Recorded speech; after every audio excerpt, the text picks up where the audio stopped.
Right. Hello, Tim. First, we'll do a sound check. Check. Yeah, then we have to. Thanks for having me. Huh? Ah, yeah, but you can say that when we have more viewers, but okay. Wel lachen. Let's see how the audio looks, right? Why is it fucked like this? Give me like this, and then okay. So let's hear ourselves. Okay, the gain is pretty high. Spreekt jij eens wat? Ja, Soundcheck. je moet niet naar voren. Oké. Dat we gewoon praten, snap je? Alright. Zo weet je dat goed. Ik denk dat het al oké is. Huh? Gain is pretty high. Er zit wel een serieuze delay op. It's like 10, 15 seconds. Soundcheck. What happened here? Why is our screen black? Okay.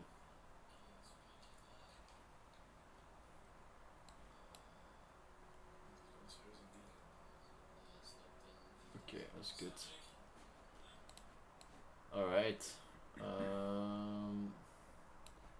I think that's it. So now we can officially start. No 0 viewers. Yeah. So, welcome everybody to another BTB podcast, episode 12, with my good friend Timmy Boy, also known as Tim the Droog. He's a big fitness guy, you know, like he's not fat, he's just, you know, muscled. I know I look a little bit fat in the video, but it's really not fat, it's pure muscle. Pure muscles from Brussels, you know. He's actually a guy that goes every day to the gym, I think. Yeah, I try to go like 7 times a week, like around 1 hour and 10 minutes each session, and then I try to go for a run as well, like 2 or 3 times a week. Okay. Yeah, so a lot of time spent in at sports and physical activities. Yeah. It's your main hobby actually, or you have like other hobbies too? Yeah, fitness is like indeed the main hobby, at least the one that takes most of my recreational time. Well, my other hobbies are animals and plants. You know, like I have also a parrot. Maybe you should just make it a session about me, my life and that's how we get to know you, you know. Yeah. They know me, they don't know you, and so. Yeah. So big fan of everything that's alive. So animals, plants. And humans maybe, but that's maybe lower. So today we're gonna talk about some human developments. Maybe it's just gonna be a spontaneous one, not really a focused topic or something. And also maybe some ethical dilemmas that might arise in the future for us. How do you feel about that? You feel Yeah, I think I'm quite confident to talk about these topics. I think both of us have like some kind of background. When you go to genetic engineering, I think both of us know a few things. And then I saw some of the questions regarding AI, I think that's also a big one for you. Where you have some backgrounds to at least say something valuable. I think.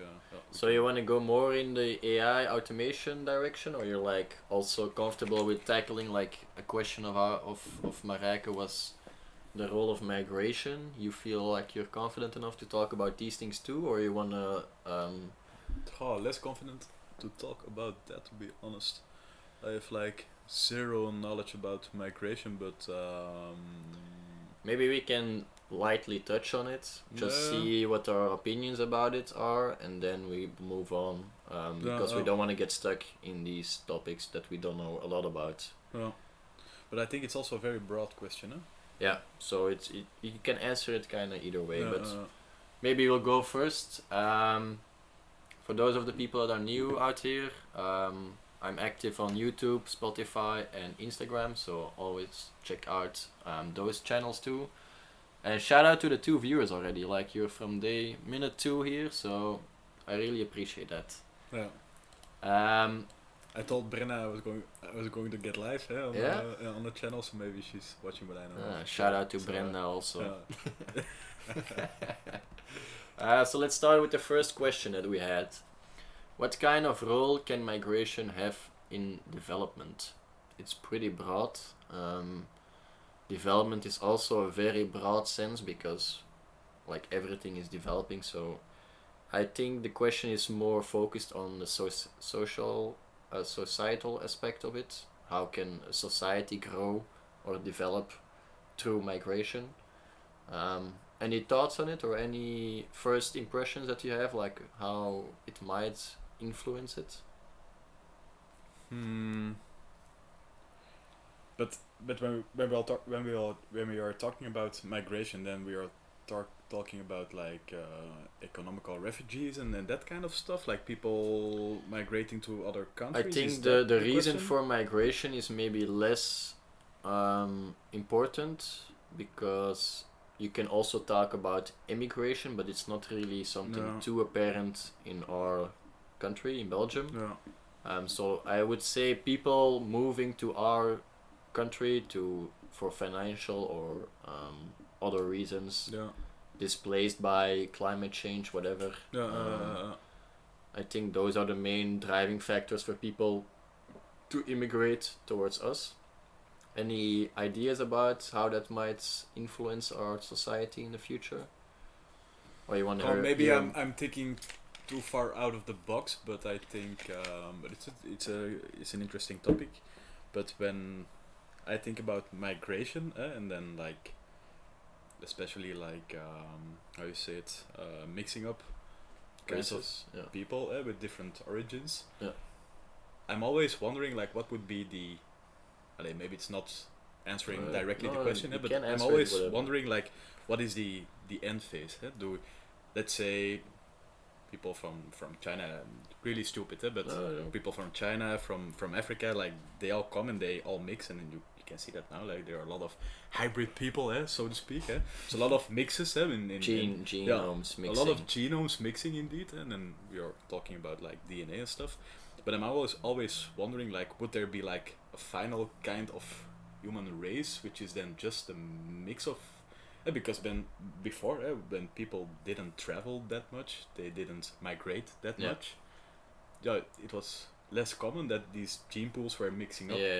And now you have a lot of mixing of the genes, and so I'm just wondering, like, okay, if you keep mixing them, in the end, and then I'm speaking about like, let's say 200, 300. I know where you want to go. You think like the genome diversity will gradually go down as people mix more often across the world, and there are like less distinct genome pools or gene pools. Exactly. So in that sense, it's a bit like how bacteria work in that sense. If something bad happens to a batch of bacteria that all share similar DNA, then there's a big chance there's a total wipeout. So in that sense, you're maybe wondering what will happen to humankind if we all share pretty similar DNA without too much difference. Exactly. How would that be good for us in the sense of when something new like coronavirus hits? Exactly. If we all are disproportionate bad at handling with that virus or that new strain, then we would all go under it. So that's a very important topic or aspect about it, I think. Like, because of migration, a lot of gene diversity will go down, and we will be less resilient to new infectious or new viruses. Exactly.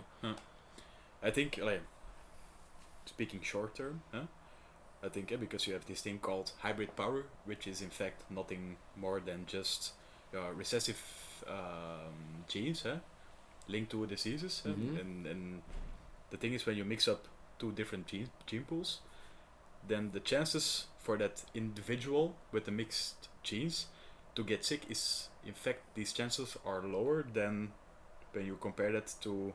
Because there's like a dominant gene and there's a recessive gene, and the dominant gene usually has better quality aspects towards it.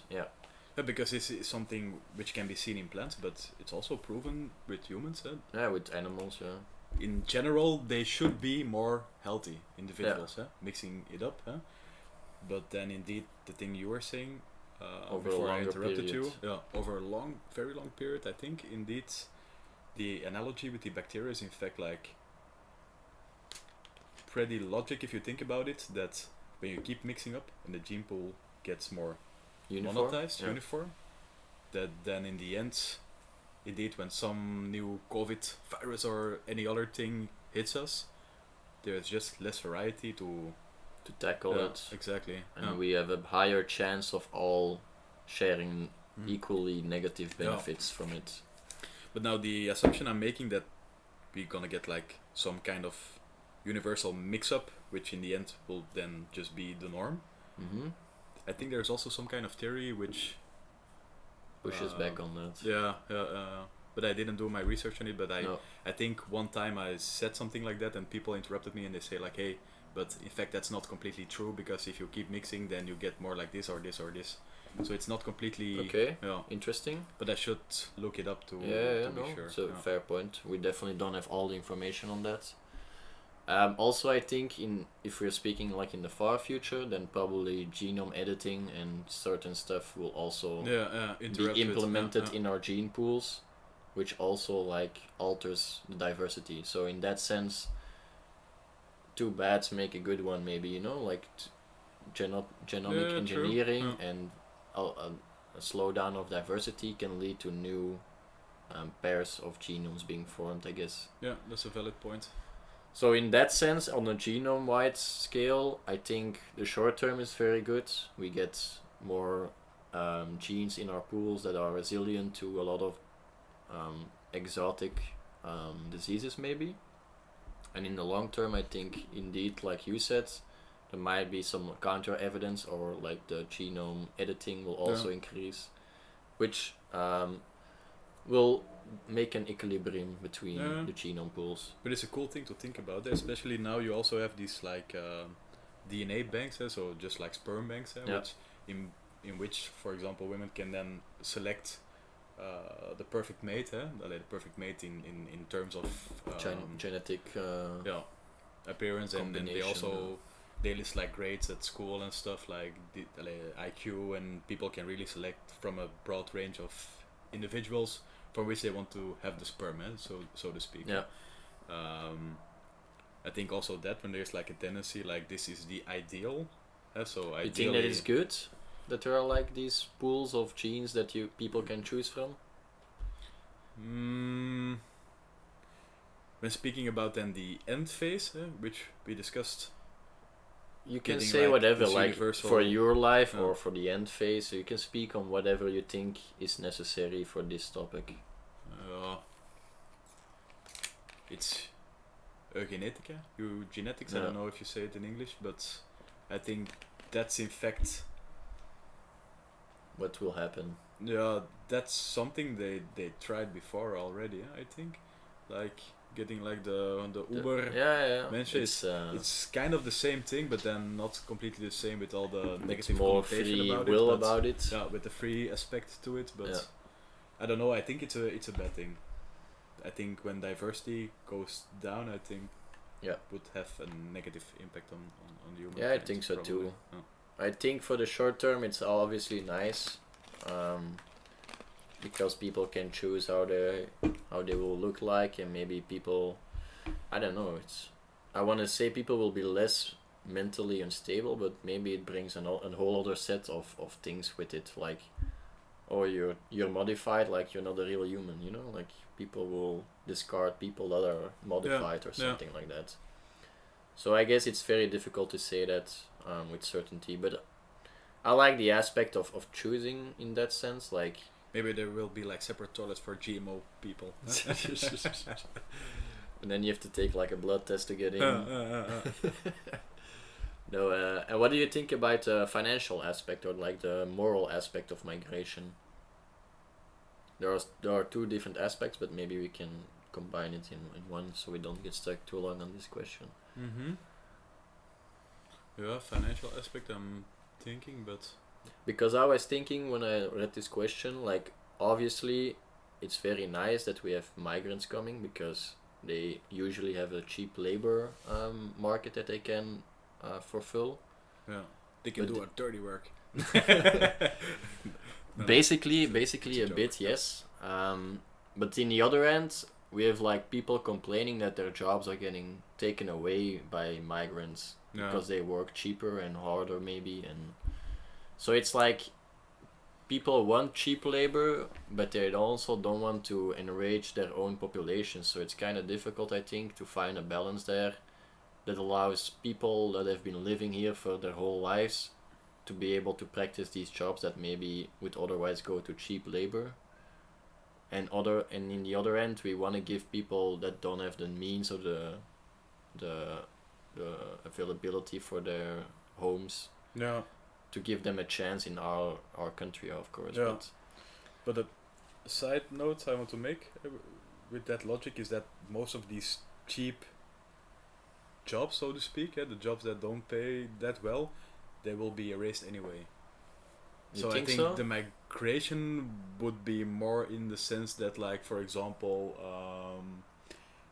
I know at my company they work a lot with people from Poland, so they design in AutoCAD and all this kind of stuff, like engineering drawings, so they work from Poland remote because they are cheaper.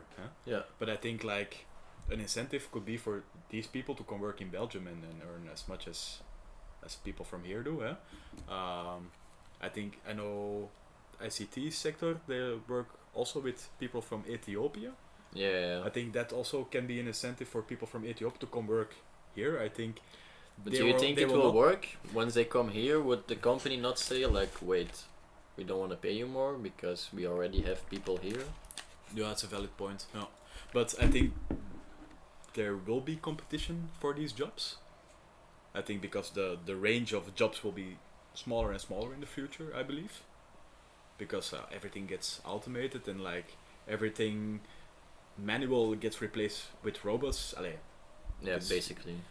Sounds very woo and it's in I think we all understand where this can go in the long run, but I think indeed there will be competition, but then for the good jobs, for jobs that pay. So you think migrants will actually be competing with people that lived their whole lives here for the same jobs? And I think it's even an unfair competition because these people probably will try harder than the people right here because people right here have it all, and then these people, they come from less good circumstances. So I think they are willing to put in that extra mile just to be able to get these jobs, and then that's very valid. So we're actually gonna be without jobs in 10 to 20 years. I think we're gonna be without jobs anyway, in the long run. But and how do you think that will be replaced? Because we have to make money, right? Or you think everybody is gonna be like? I think the whole system of making money and then buying things with it will collapse anyway. You think? I think in the end, I think there will really be a shift in society with like, but again, sounds very woo and very futuristic, but like with two classes, with a class of people that were at the right time in the right place in the beginning of the whole transition, with knowledge about AI, with companies run by AI, like owners of the companies, and then like a lot of people that understand these technologies, because maintenance is also a big thing that will happen. I think there's will just be two kind of populations, with one population, the majority completely zoned out and doing nothing but video games and that kind of stuff, and then like one kind of the population like really making impact and making the decisions and like living the real deal. Interesting point, because it kind of comes into how I see it. I think a lot of our jobs will move to entertainment. I think a lot of our lives will be dominated by comfort and entertainment. And I think there will be a lot more jobs coming for people that are in the entertainment industry. You mean like influencers and stuff? Influencers is not the real thing, I would say. More like content creation, like YouTube, or like courses that teach things online. I think those things will become way more valuable in the future, because people will have to school themselves in order to get to these upper class of jobs, I think. Yeah. So it's gonna be a big divide, like you said, between people that are motivated enough to try to make the jump and people that are already there, who started there when they got their company from their parents or something like that. Yeah. And I think that's why also for myself, why I'm putting a lot of effort in trying to get on this entertainment train. I think it's gonna be a big thing. Yeah, okay. Because people will just have more time to get to do nothing, and what they're gonna wanna do. Yeah. They want. But it's also what you see right now. Like a lot of people are just like scrolling and watching somebody else talk about stuff. Huh? Like for example, guys like Andrew Tate or like famous, let's say some Rogan or whatever, Dan Bilzerian, like people like that, like living the ultimate life, the ultimate goal. Like everybody wants to get there, but nobody can't. Nobody can. So everybody is just watching it, completely zoned out, and then like indeed might. Well, I think actually a lot of people can, but like you said, people just zone out and don't want to put in the effort. Yeah. I think if you consciously work, I think I have watched some things of Andrew Tate and I really admire his work ethics. Yeah. He's not an ethical guy, but for his work he's really putting the hours in, you know? If he's like, I have to work 3 days straight, he's gonna work 3 days straight. I think there are very few people who can actually achieve such things. So in that sense I admire his work ethics, like he can devote himself to a goal. Yeah. Yeah, I'm not that familiar with his content, but it's just what I think the shift is happening already. Like you said, people are just doom scrolling. It's actually a word now, you know, like just scrolling and scrolling and scrolling without any result or any benefit for them.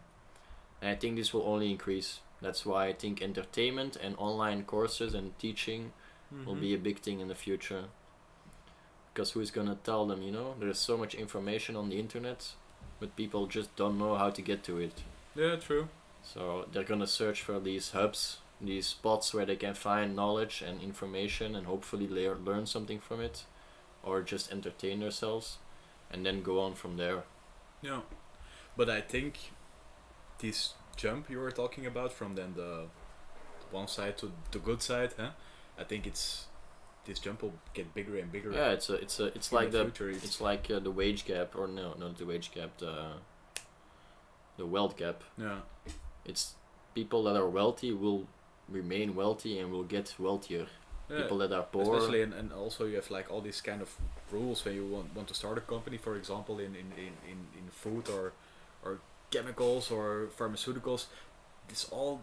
There is all this kind of regulation which was not present before, and I think, let's say 100 years ago you wanted to make like a block of soap, it probably was a lot easier than today, when you have all these FDA regulations you have to take in account, and then like consult people, and you get to have like a team of like at least 50 people to be able to just bring out a fucking block of soap. Yeah. No. Yeah, but you think it will break the system? I think it will keep evolving in that way, and then there will be like some clash, like some revolution, like people, and then they will throw it all over. Some people will then take the upper end, and then it will like gradually like do the same thing, collapse again, do the same thing. You think so? Yeah, I believe so. Yeah. So people take over like capitalist society and then give it a new name, but actually be capitalist again or something like that. Yeah, I think that's. And we're gonna go in like loops the whole time then. Yeah, I believe so. Yeah. Damn, sounds depressing a bit. What are we working towards then? The lifespan is only so long, so you don't realize the full cycle. Indeed, you only encounter it once, you know. So. And actually, it did happen a few times already in history, right? Like exactly. The Roman Empire and stuff. So I think it's just gonna repeat itself, and then. Question is what side you want to be on. Entertainment side, I know that. I'm telling you, I'm gonna put everybody on this. Oh damn, wait a second. Camera! Oh, sorry. What happened here?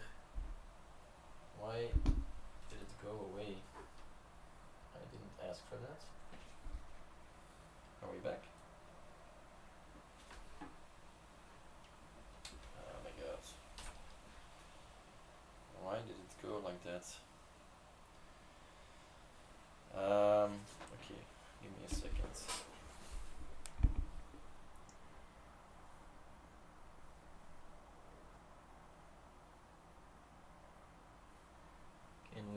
see it now? No. Oh my god. Why are you doing this for me?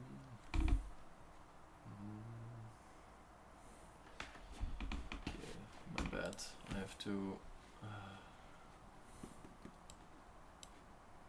redo it, I guess.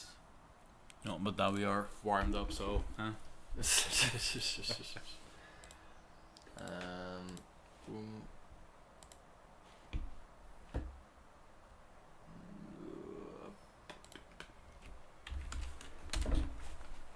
And then we take this one, and then we do it in this. Why did it fall away?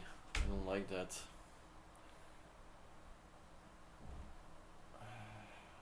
Share camera. It's not too warm, my cell phone. Start. Okay, we're actually back. Kinda sucks. Sorry to oh my god, can we just stay? Oh no. What's happening? Can we just stay in here?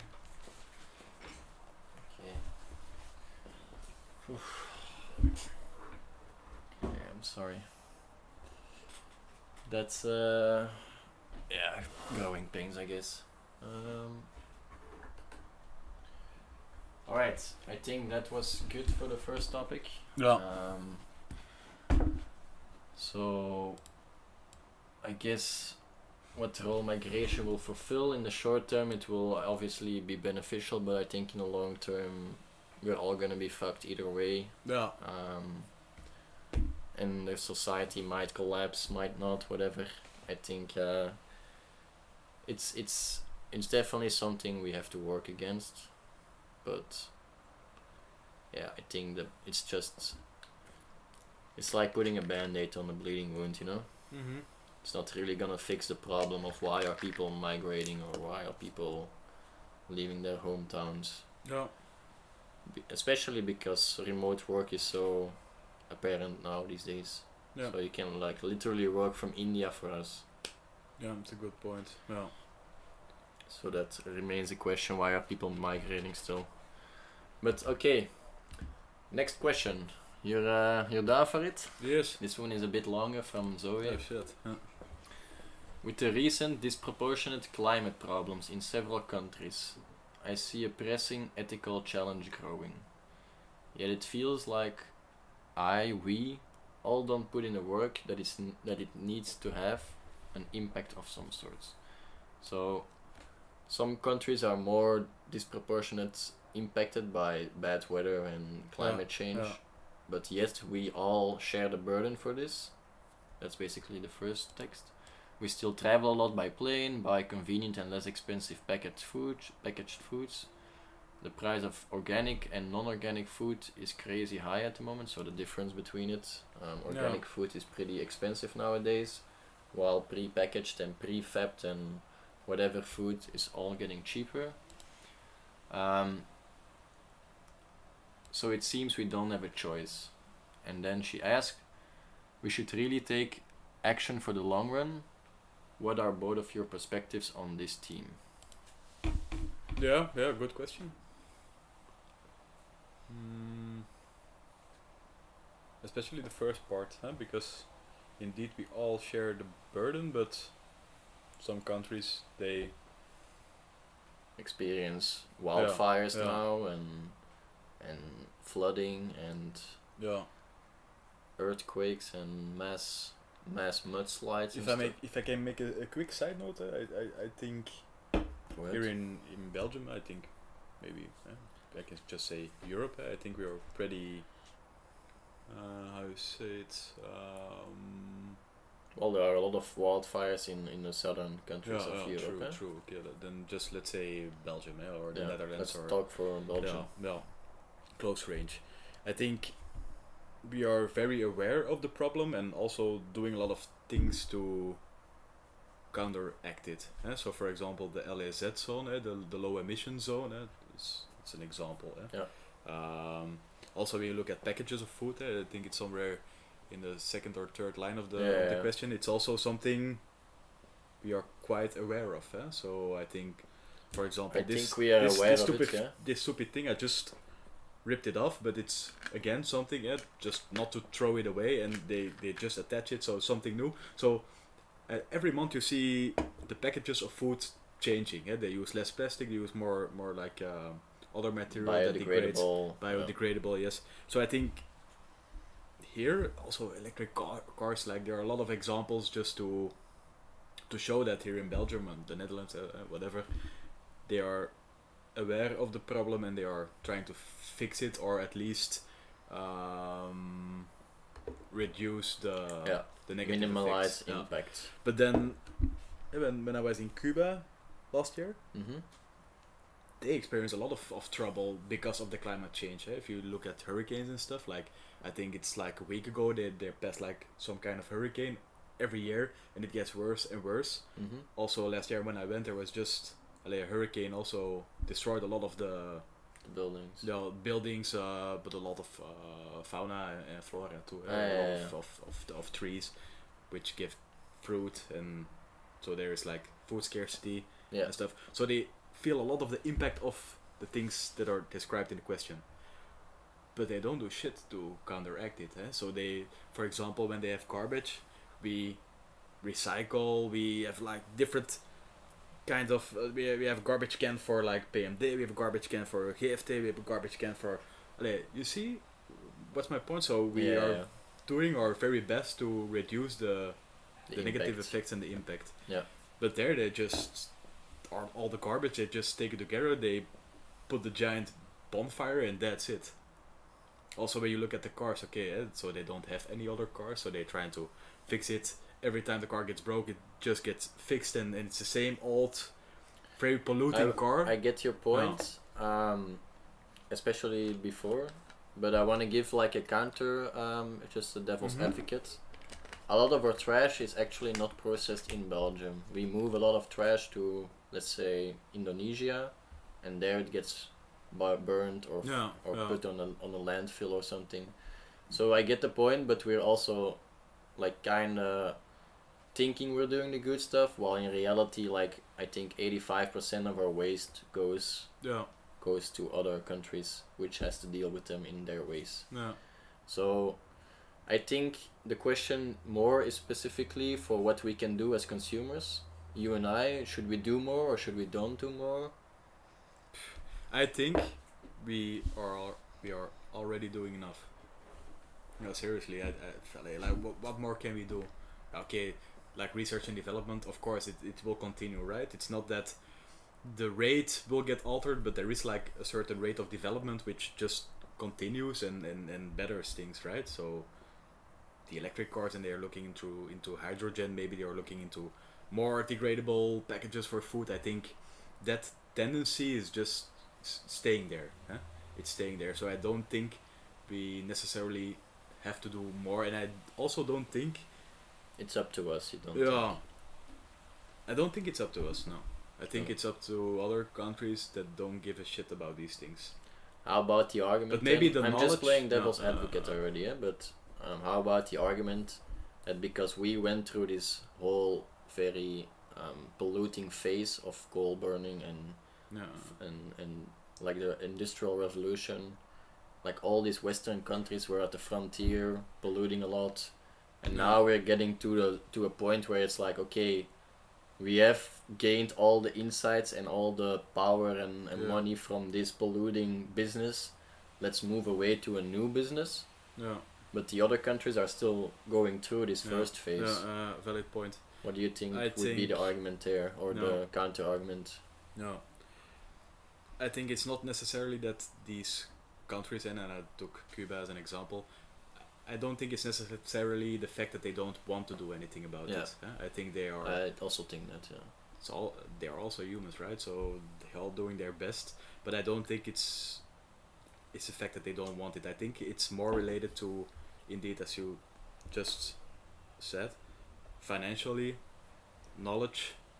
I think these kind of things are more important, and I think instead of investing in solar panels or stuff like that here in Belgium or in any of the countries that are already doing a lot of almost the most you can do. Yeah. I think it would be a better thing to move these efforts into other countries. But yeah, but it's also is it nowadays is it because people want to do the good thing, or is it because they give they also stimulate these kind of things, right?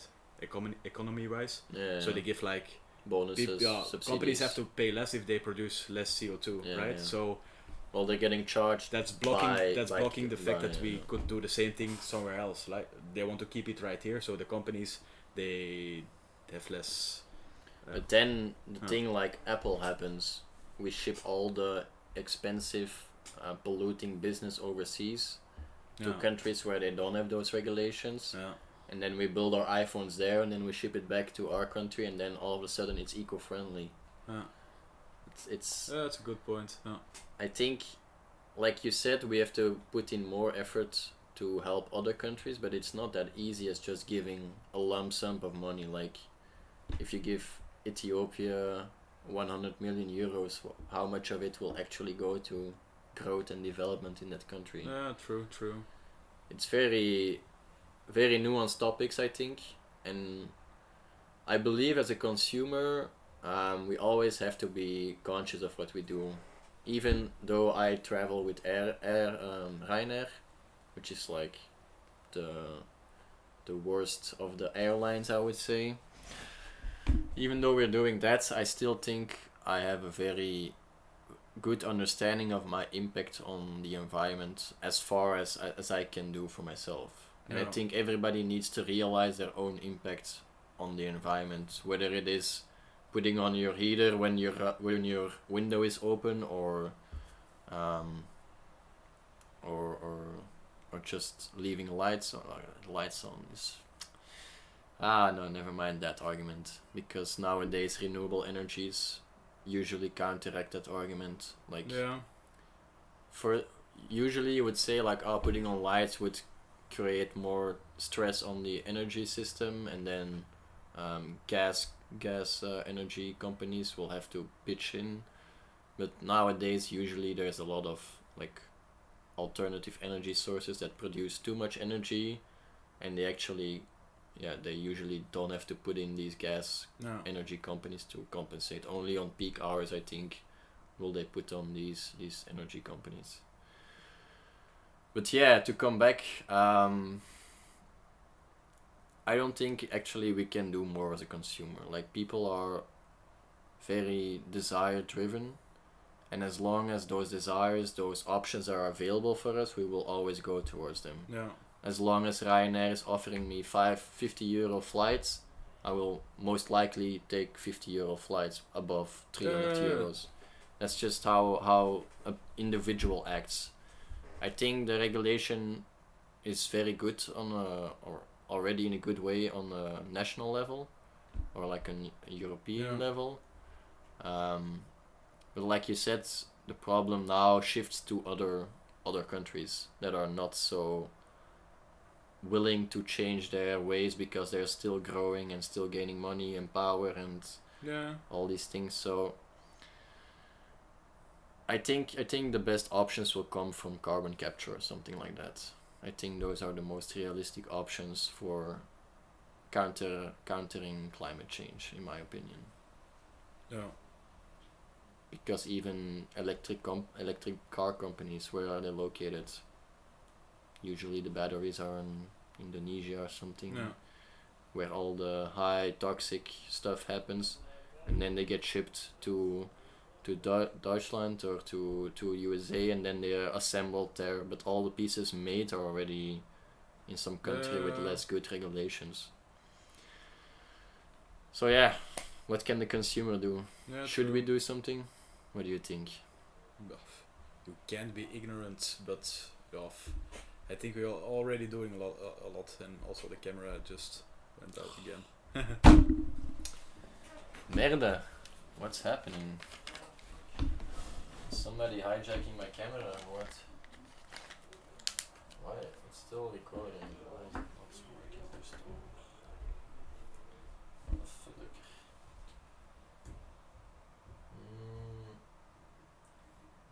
it's another problem. That my Wi-Fi. No, it's still on the Wi-Fi. Why? It's the first time it actually DC twice now.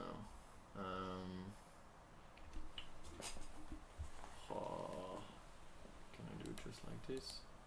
No, probably won't work. Oh, it actually worked. Okay.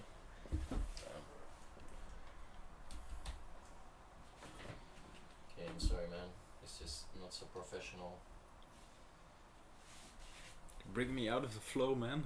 Yeah, I know.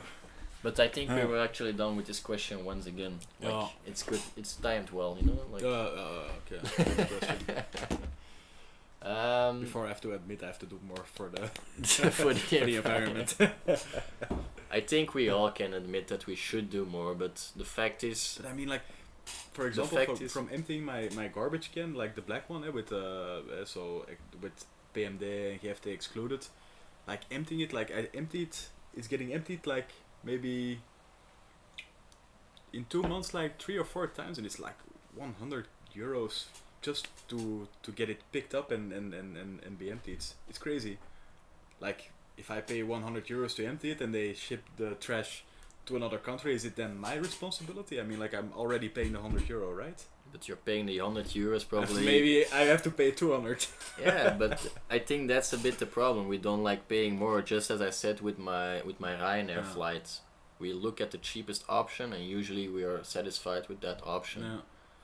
And I think that is a very difficult mentality to change in people, because I might start to pay more, but how am I going to convince you to start paying more? You know, like it's almost, it feels impossible to even begin with. Yeah, true. And I have to clarify, because my nephew told me this. It's 85% of the general waste indeed, not PMD, because that one is almost, I think, 100% recycled. Yeah. So, but for the PMD, I don't care. I also don't pay a lot for. Yeah, it's like €3.50 or something. Yeah, for 10 bags. I don't care, but like the €100 for the emptying the black. Yeah, the general waste. It's quite a lot, you know. And then also when renovating the house, we had a lot of trash, and just going to the trash park, or how do you say it? Yeah, the container park. Yeah. Like, for real, we had one remorque filled with trash, and it was like €160 just to drop it off, and then like. If they shipping it to other countries, and if that's the business model, just like take the money and then we just pay for shipping the trash off. But then, I don't know what to do to make an impact on that, you know. I think as a consumer it's very difficult, because also the only way this will change is if there is like regulation that says the trash has to be processed in the country itself or something. But that's also not possible, but whatever. I think indeed there has to be some regulation in order for other businesses to be more competitive.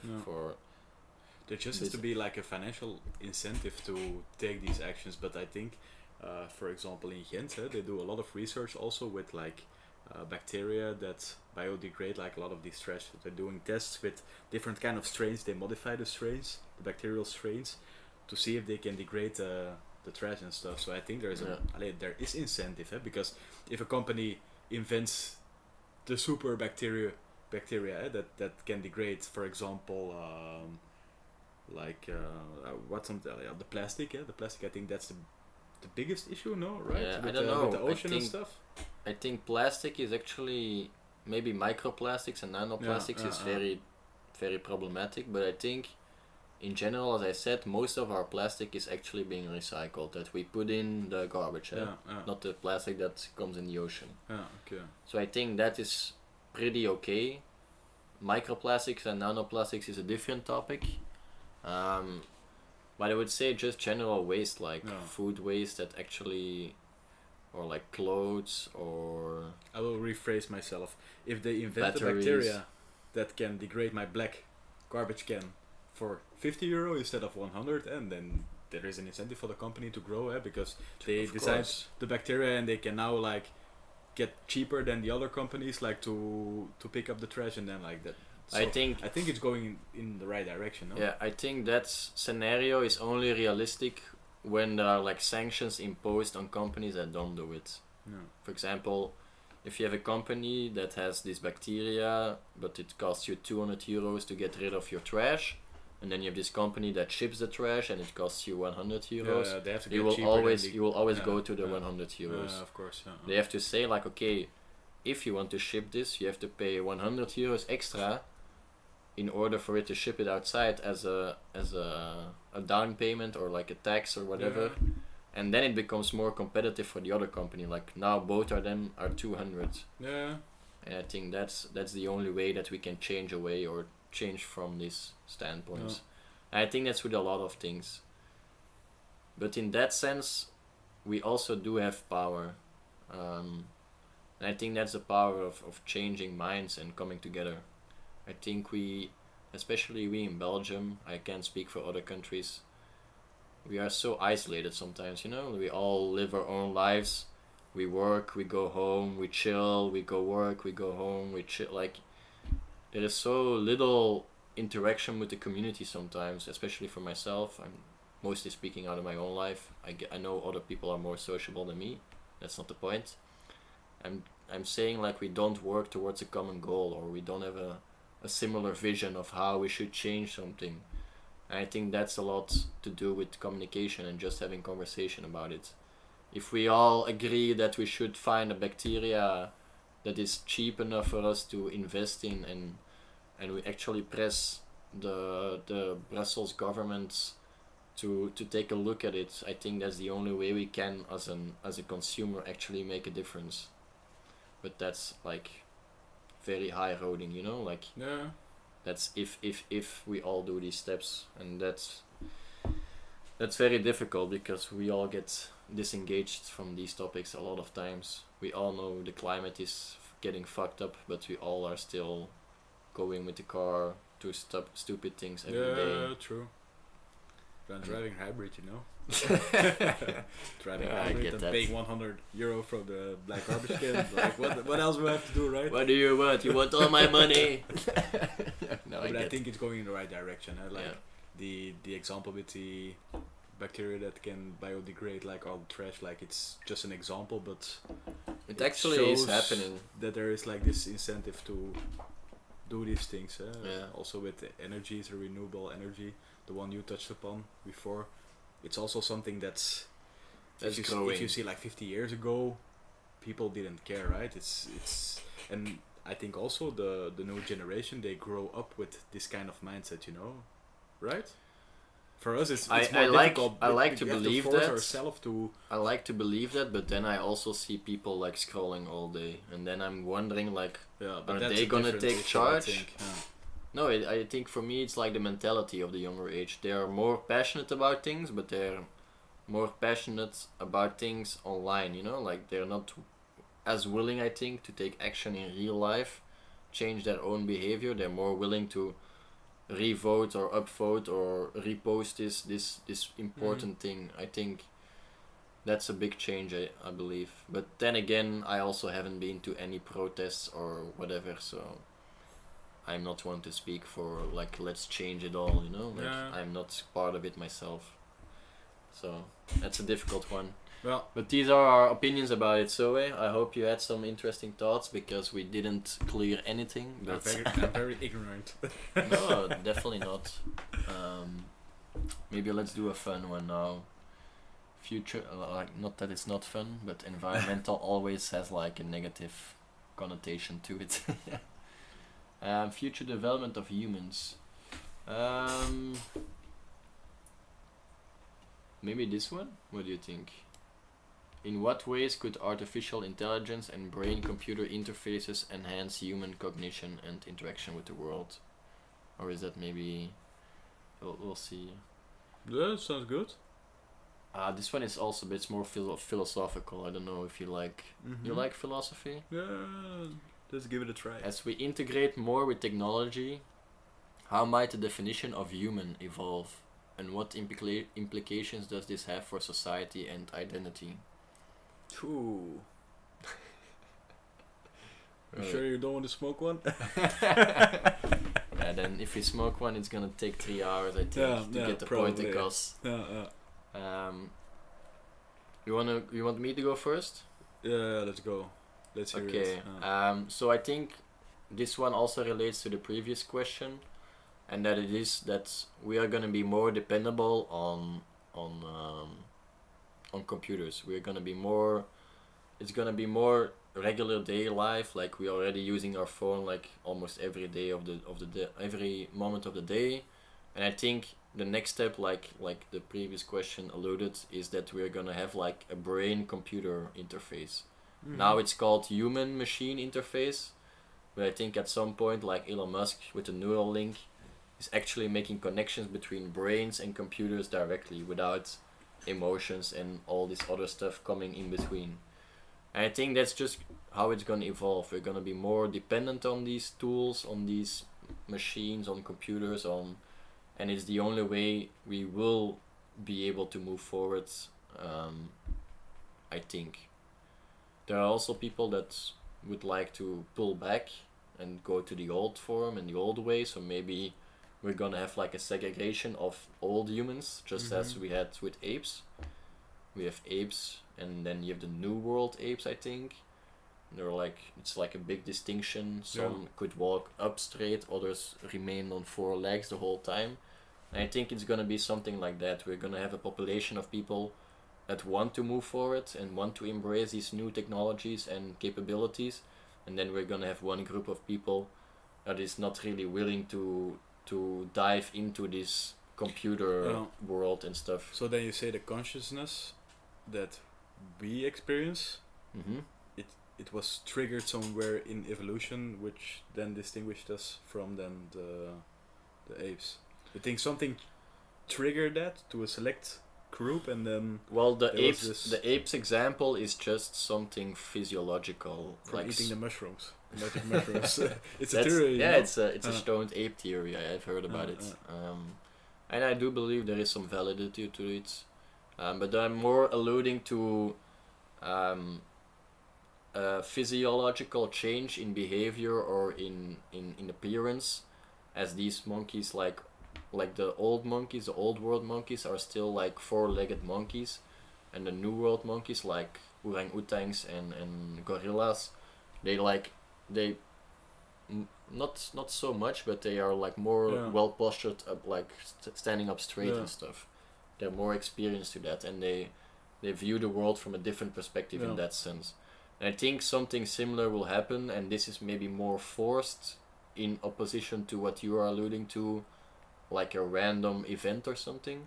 I think this will be more a forced event, that we're like Elon Musk, like, okay, let's try to put this chip in our brain, you know? Like, I think it's gonna be more like that, like people just experimenting, and it's gonna create a division, I think, in how people want to call themselves human.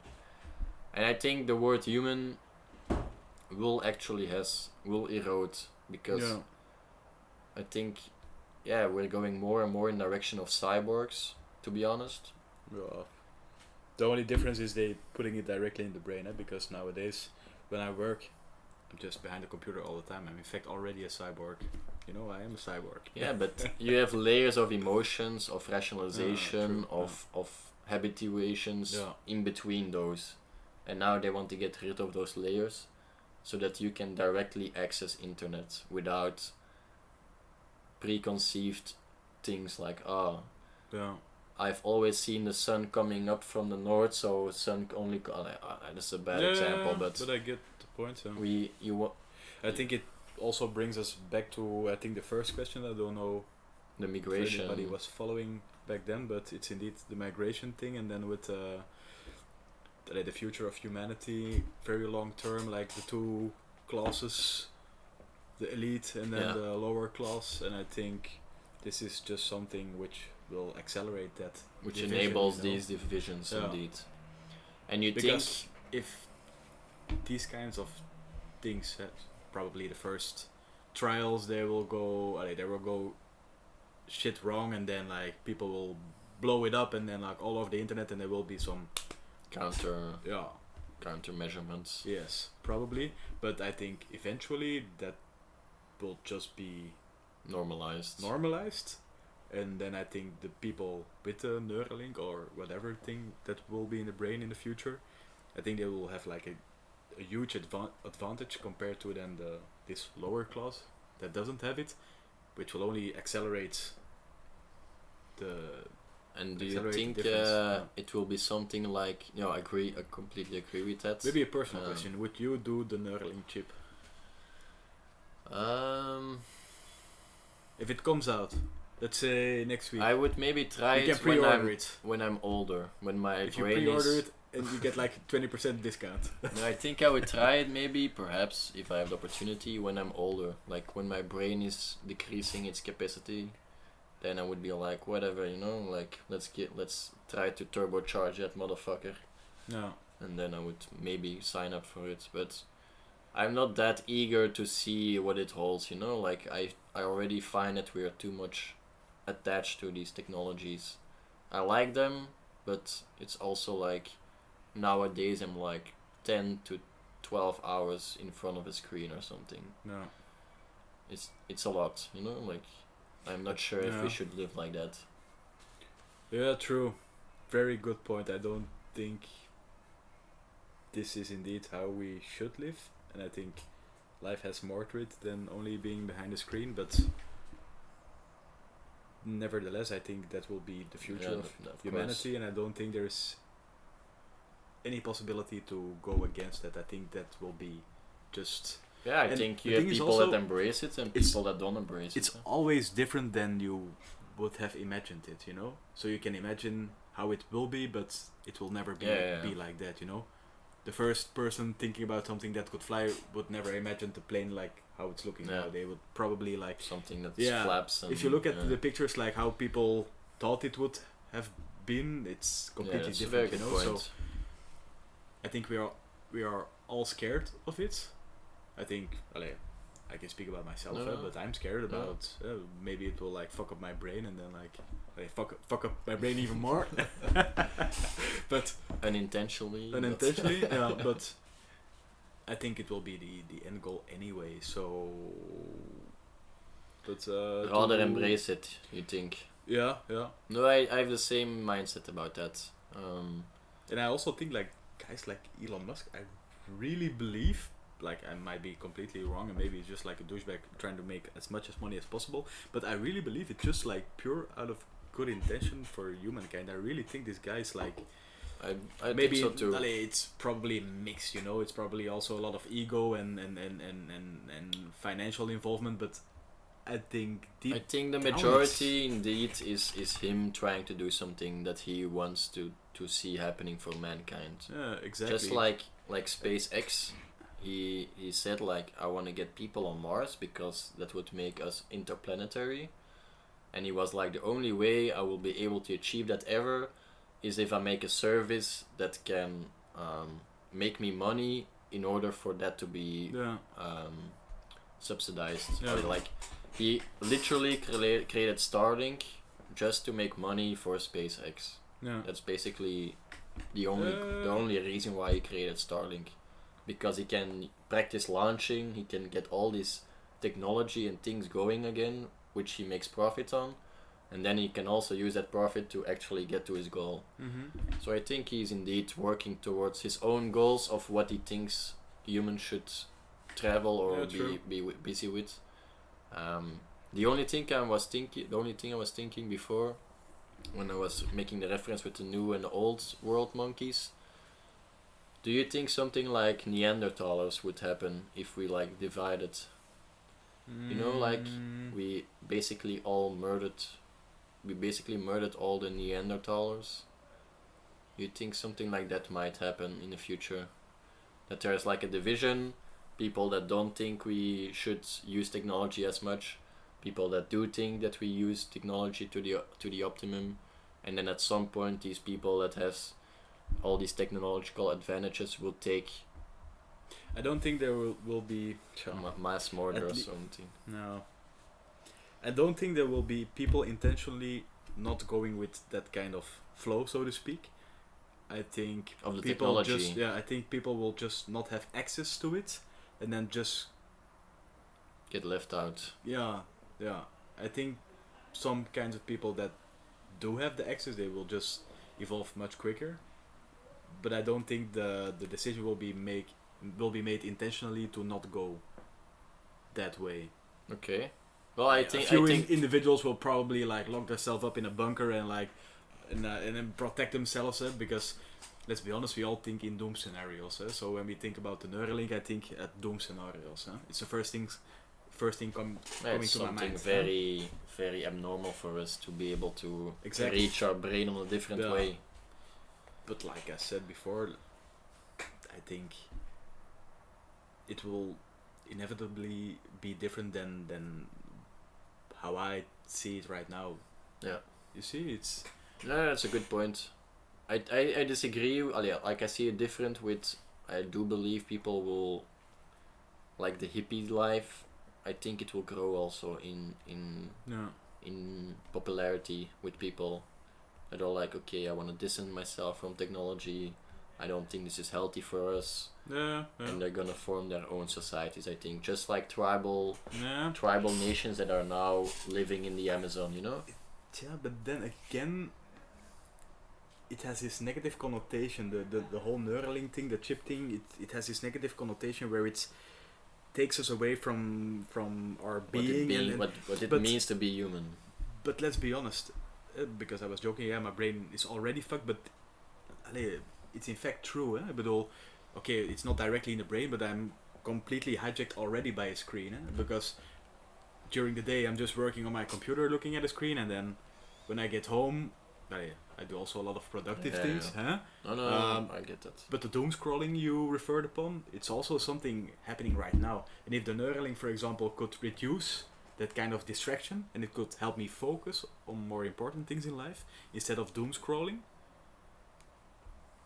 then it would be interesting. Maybe just it's also different. The consciousness versus then the impact of the Neuralink. I don't know how it will interfere, but again, I can't predict these kind of things. But if you look at us, we are already a bit hijacked by doom scrolling and screens. Yeah, I think that's... So maybe it can also shift us in the good direction and No, I think that's a very solid argument, that it will indeed increase our productivity and our focus and achieving our goals to a certain extent.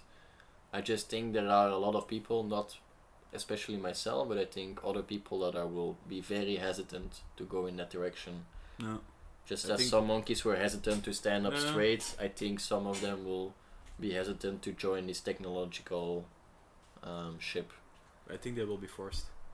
You think so? I don't think they ever will force people to... They won't force people, but people will just not be able to keep up with the rest of the they will get excluded. Like for example, at jobs, let's say we use a Neuralink for our job, so to be able to focus better, to not have all these kind of distractions. Then people will obviously be excluded. I get that, but I think they will form societies based on people that are also excluded. Like it was something good in an anime I saw. It was like everybody could talk telepathically to each other, and there was this one girl that didn't understand that, so she just saw people around her speaking to each other, or like telepathically speaking to each other, but she could never join in, and she would kick herself out because she couldn't handle that kind of interactions with people. I think something similar will happen, like a certain majority maybe of the groups will embrace this advancement and go into these technological pursuits. And I think a minority or a smaller percentage will actually get excluded or feel left out and don't agree with where this is going, and I think they will search each other and form communities based on that. Mm-hmm. Similar to how we still have tribal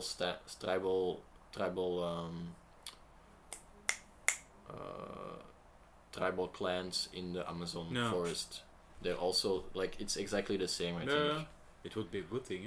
I think if there is this kind of diversity, like people not willing to make that shift, there's always hope. If everybody is failing or the brain crashes because of the Neuralink chip, that's a very real problem. It's a good thing that then at least there is hope that these few individuals, that small group, which was not going with that flow, can still rebuild society, so to speak. But you think most of the people, like 99%, will embrace it? Yeah, I think it will be advantageous to go in that direction eventually. Maybe it has to get some nuances fixed first and some regulation, because people, let's say political parties, could also like try to hack these kind of things and maybe interfere with the consciousness and hack then, or like influence change or promote influence opinions, like just that kind of stuff. So regulation wise, there will be a lot of issues, but I think in the end it can only accelerate us towards eternal greatness. I get that. Just more universal impact, like on the universe itself. Maybe we achieve our accelerations. We accelerate our achievements, I meant. Exactly. Accelerate indeed achievements and like be able to think more clearly, like have less distractions, access formulas and access knowledge easier and faster, so that the whole thing you touched upon with going to Mars stuff, we can also accelerate that, and then we can also accelerate like building a colony there and like also chip everybody there, and then like, but you mean you see, like I think it's like I said, like guys like Elon Musk, I think they're really doing it for the benefit of humankind and not I think so too, especially for money or it's just a very scary concept right now, I think, for a lot of people. Because like you're actually completely right, we're already hijacked by a lot of screens and a lot of technologies. Definitely. And most of the people just don't want to face that. They think, I can go without my phone for a week. I don't think there are like many people that can actually do that. It would be very difficult. Like, how would you communicate with anybody? Yeah, true. There is no other way of communication unless really going to their door and exactly. And that's very difficult. It's the same thing with Wi-Fi and let's say, Sina, it's now in Nepal in the mountains. If they just have like, they can just access 4G and some of the houses they have Wi-Fi and stuff. It's just like a very isolated place. But they still have access. Yeah, but they still have access, They can still isolate and live their like ancestral way of living, but they still benefit from technology. I think it's something that benefits. Yeah, Starlink, for example, is very accessible for everybody on difficult places. That was usually the main problem, that building towers on very rough terrain was very difficult. So another improvement of the Elon Musk. Go Elon. What do you think? Maybe one more question? And then you want a development one or an ethical one?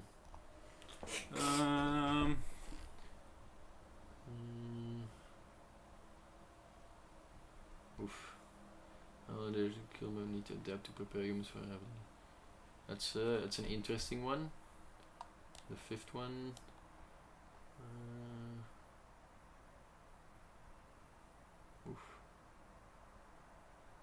It's very loaded questions that ChatGPT made.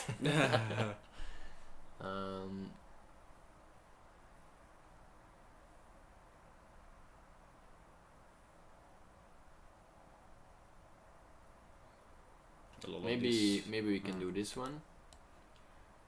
What are the ethical implications of artificial intelligence in employment, especially in terms of potential job displacement and the responsibility of companies to retrain or support displaced workers? You mean like they can control or they can monitor activity on the computer, like to see like these people? What we talked before, that a lot of jobs will get replaced by AI or machines. And how are we gonna... What is our ethical obligation or moral obligation to those people that are getting displaced? We talked about them in the sense of migration, but we also could talk about them in the sense of people that are already here and we are taking their jobs. Should we do something about it? Is it just how evolution goes, or is that... What do you think? Or you want another question? No. It's a good question. It's also a bit linked to the previous questions, but I suppose that again it brings us back to the whole end situation with like the classes and stuff. Yeah.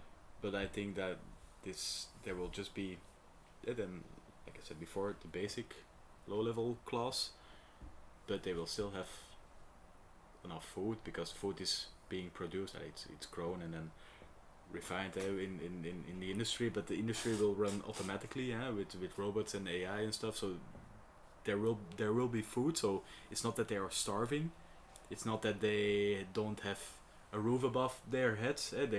These things will all be taken care of, but there will just be no incentive to work. I think there will just like be this kind of basic income, and then if you want more than that, some like communist kind of thing with the whole base level of humans like having this universal basic income is what you meant. Yeah, something like because that. It's actually a proposed strategy in the US for I think 6 or 7 years already. Okay, but it's not been voted into practice, but it's actually something that they're talking about. That's basically giving everybody a small amount of money just for their day-to-day activities so that they can survive. Just the basic requirement for but like you living said, life. There would not be an incentive really to get the most out of yourself because you already have what you want. Mm-hmm. I want to nuance it though, because I think what will happen is a lot of food, high quality food, will not be available for those people. They usually will get processed foods or junk food or things that are very easy to make. I think housing will be very limited for them. They probably will have to like live in cabins in social buildings and stuff, and we're just gonna make it as practical as possible for them, for them. You know, like we'll just give them toilet, bed, kitchen, all in one room maybe, like I think something like that. And then also I think they're really gonna be stuck in these entertainment things. Like entertainment is a good thing till a certain extent, you know, like the doom scrolling obviously is not a good thing. How people are now interacting with each other on social media is not a good thing. I think a lot of those things will only get worse for the people of this lower class, so to speak, if we are speaking in classes.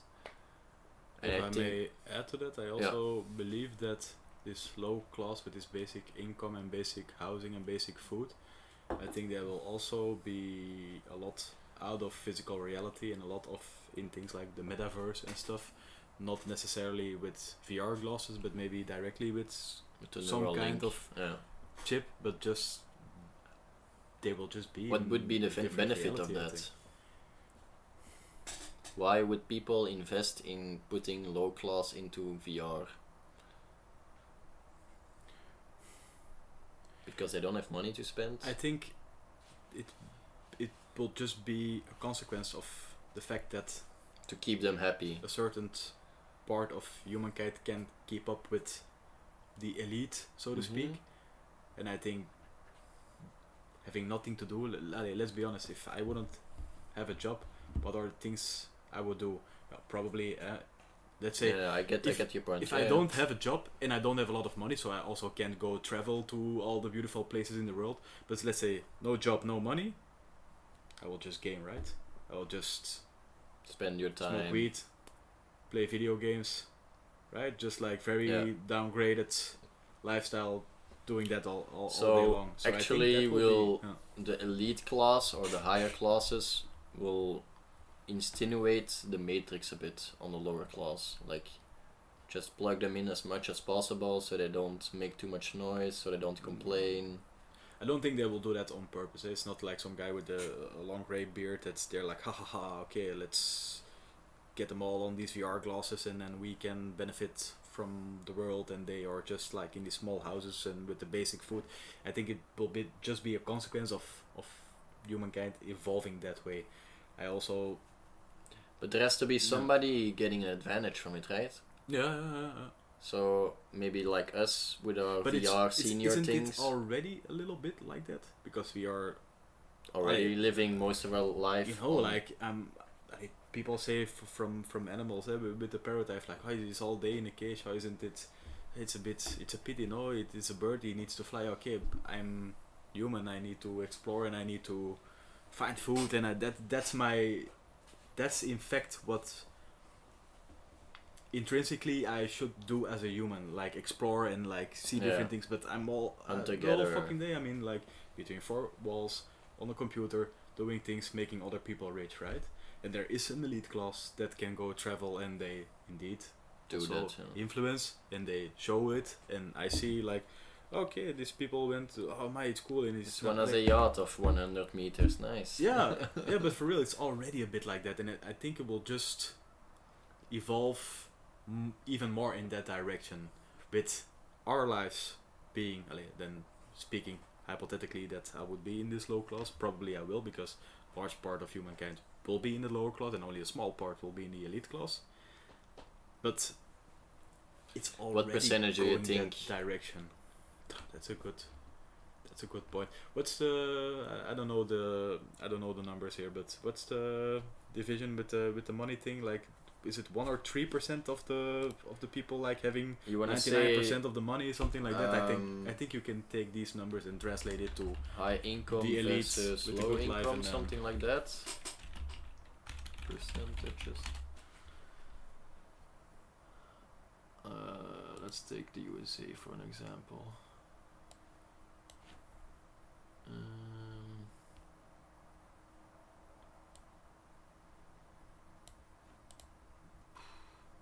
I don't want to see that. I think it's something like less than 10%, less than 5% even. I think spending.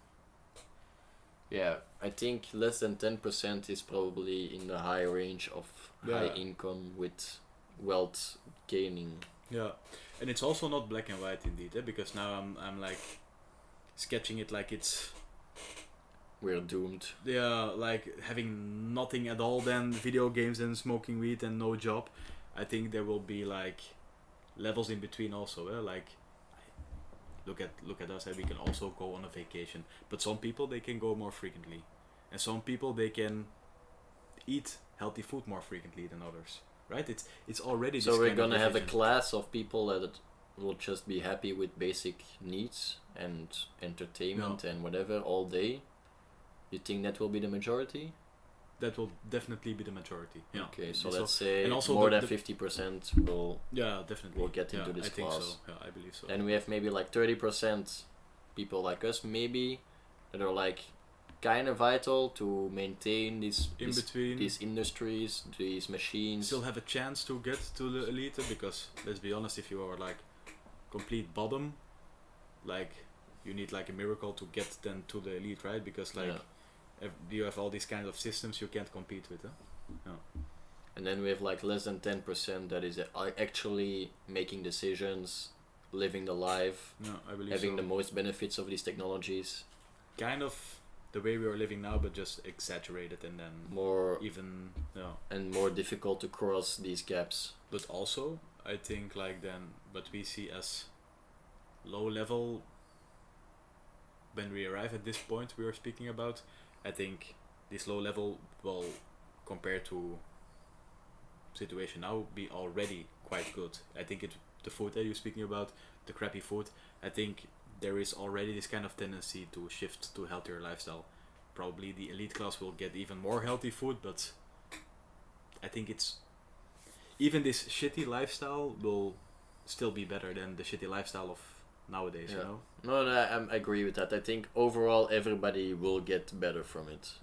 I think that's the message you want to say. Yeah, exactly.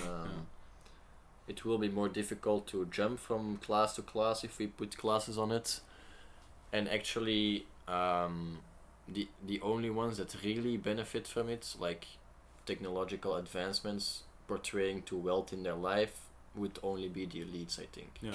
I don't think our class or the lower class or whatever would actually benefit from having more technological advancements, because we are usually stuck working for what we work for what we spend, I guess. Something like that.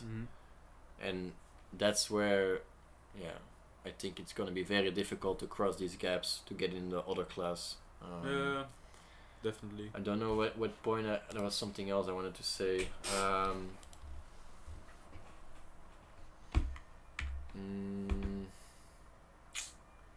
You think AI will have an impact on that? Yeah, for sure. That will be, but you think it will be more beneficial for the elite classes, or you think everybody will benefit from it equally?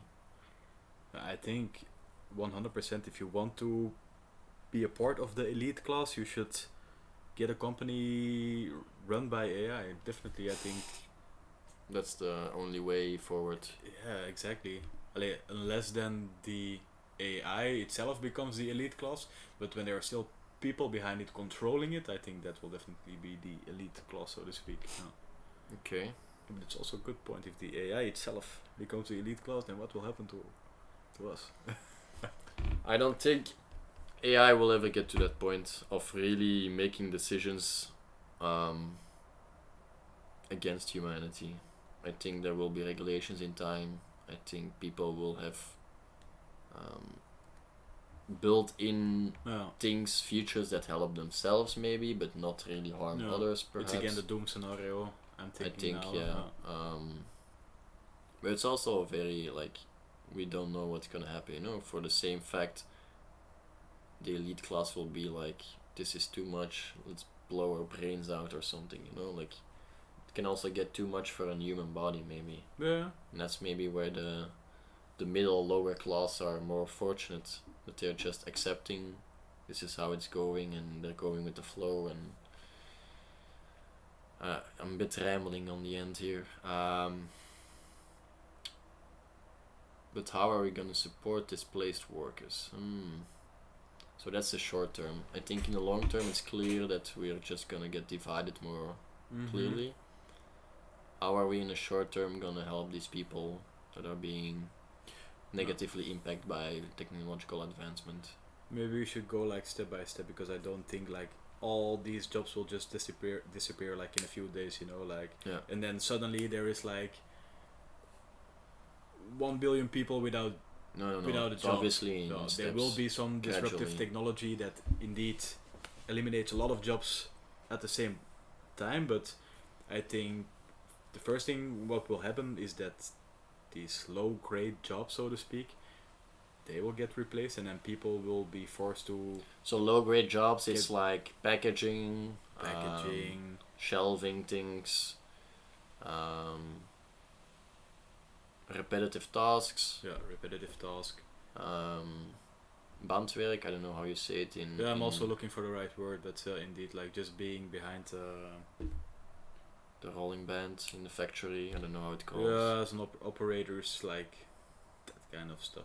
Things that can be. So those jobs are in. Things you can imagine that can be replaced right now with a robot. Yeah, all things that don't require the most brain. Yeah. Capacity to perform them. Yeah, exactly. Maybe something like that. Yeah. Sorry, and I just wanted to make it clear for everybody. I think these jobs will disappear first in the near future. Yeah. So how many years do you think?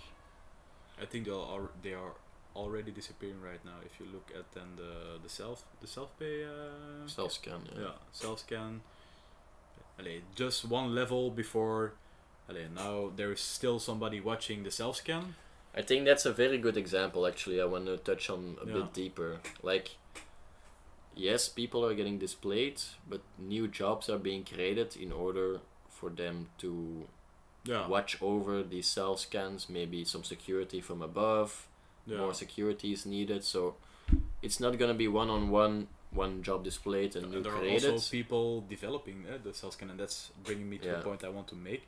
I think these low-level jobs will get replaced, and people will be forced to have like better and stronger education to be able to perform like higher grade jobs, like for example designing self scans, programming self scans. I think most jobs still existing in 50 years will be jobs on computers. I think programming will also be one of the jobs that goes very quickly out of the door. Yeah, you think so? Yeah. I think programming is really gonna be outdated. If I see all the AIs on there that are able to produce code, I think understanding code will be very valuable, but actually writing code, I think that will get eliminated, similar to repetitive tasks. But I think there will still be people guiding that, right? Yeah, of course. Just like we have people checking the seller scans and controlling them, we have people that will control the code and look at how it works. I think that's also one of the ones that's gonna go quickly. I think it will be, because let's say that will go quite quickly, then what kind of jobs will still remain? Or is that already like the last level? No, I think that will be the first level actually. So the first wave will be these repetitive tasks and stuff that is very easy to comprehend what is need to be done. And I think programming in a way is similar. Like we can all imagine, oh, it should do this, but it's hard to think about in code how it should happen. Yeah. And I think that part will become way easier, so that I can program some very good program with minimal knowledge about coding. Yeah. I think that is gonna be the future. But what I do see increasing is people that have to monitor it, people that have to maintain it. So maintenance will increase because machines they're pretty they have to be maintained very often. People are expensive, but maintaining machines will also be a very expensive thing because people need to have knowledge about it. People need to understand what is going wrong, and in that sense, I think what you touched on earlier, people will have to get smarter, quote unquote, in order to be competitive to get these jobs. And I think there is where also people will maybe be forced into taking these neural links or these brain enhancing things, like more tools, more technological advancements, in order to be competitive in these sectors. If somebody is not using AI and they want to get in the IT sector, I don't think it will ever work anymore, you know? Yeah, true. You need to work with AI in order to get in these sectors. So it will also just make the division even bigger again. People that are willing to put in the work to get to use these tools will have a greater advantage of actually maintaining that position and be able to hopefully gain some wealth and success along the way.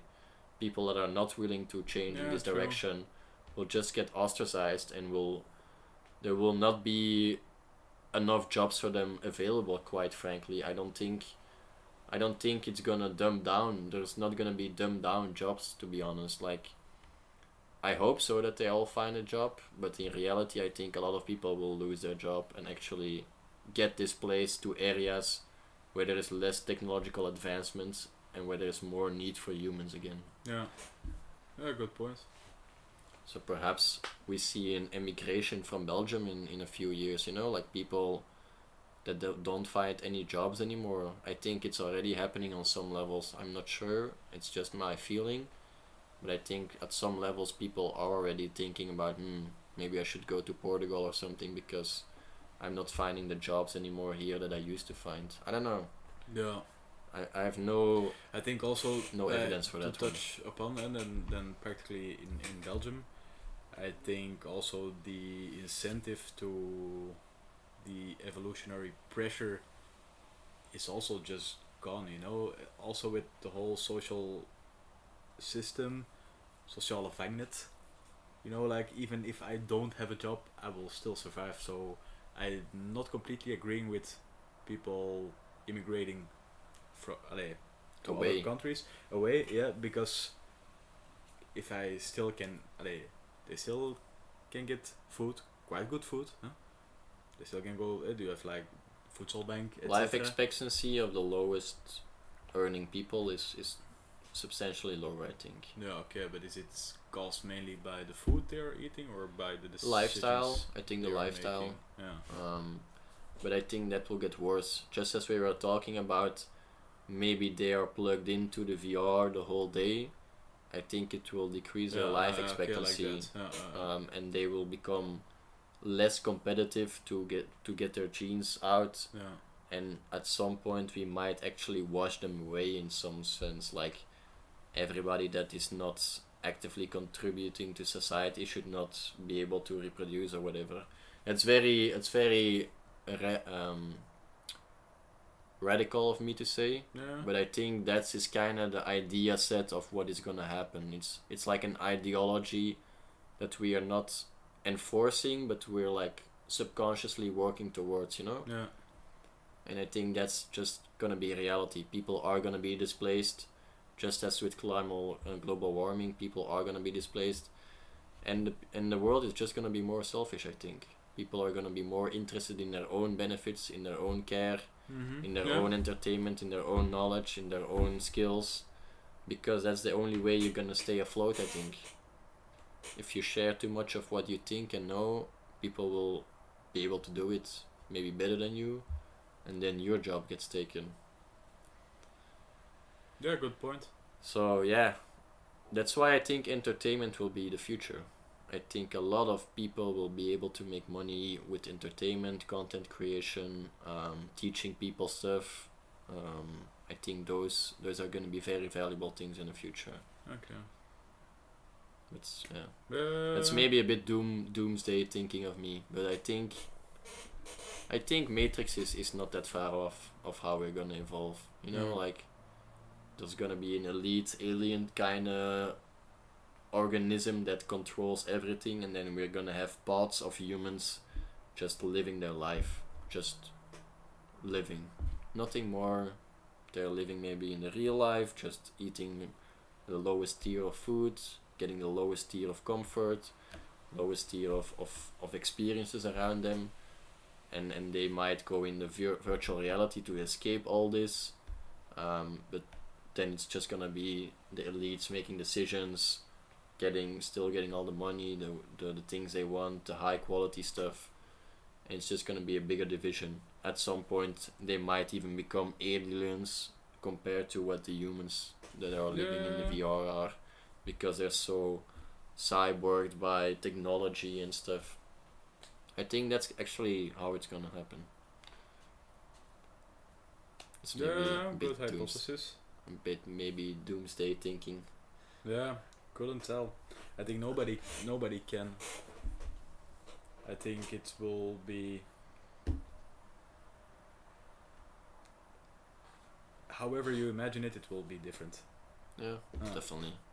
Because there are also other factors interfering meanwhile.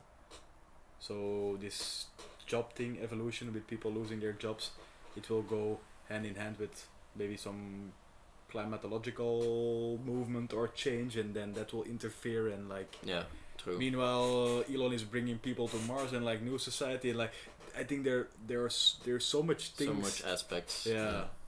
So much factors you can't predict. So, to be honest, but the general direction you are describing, I think it's quite accurate. And indeed, entertainment, it's already happening.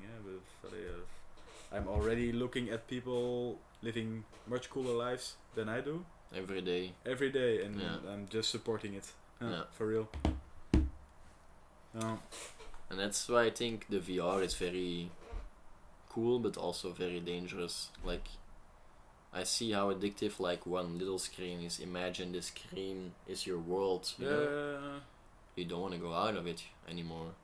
What is gonna be your impulse to put it off if you have like everything in the virtual reality and nothing in the real reality? Yeah, true.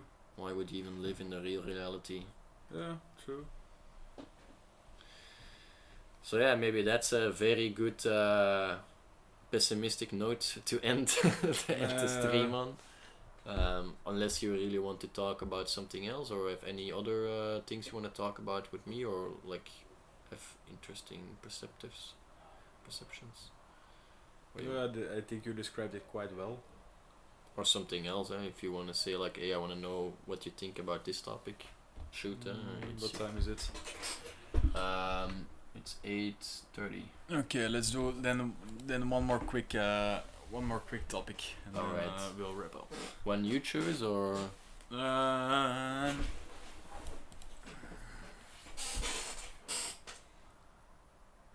maybe it's all a bit the same direction. Maybe another one out of the blue. Yeah. Not on the page. because I heard some influencer I'm following talk about it, but it's about the evolution through Owen Cook. I don't know, Cook. or is the Tyler's the guy with Is it what guy? Yeah, it's the dating guy, like the pickup artist. He's shifting into shifted already into self-development. Really? I think a lot of stuff he's talking about, I think you will find it very interesting. Okay.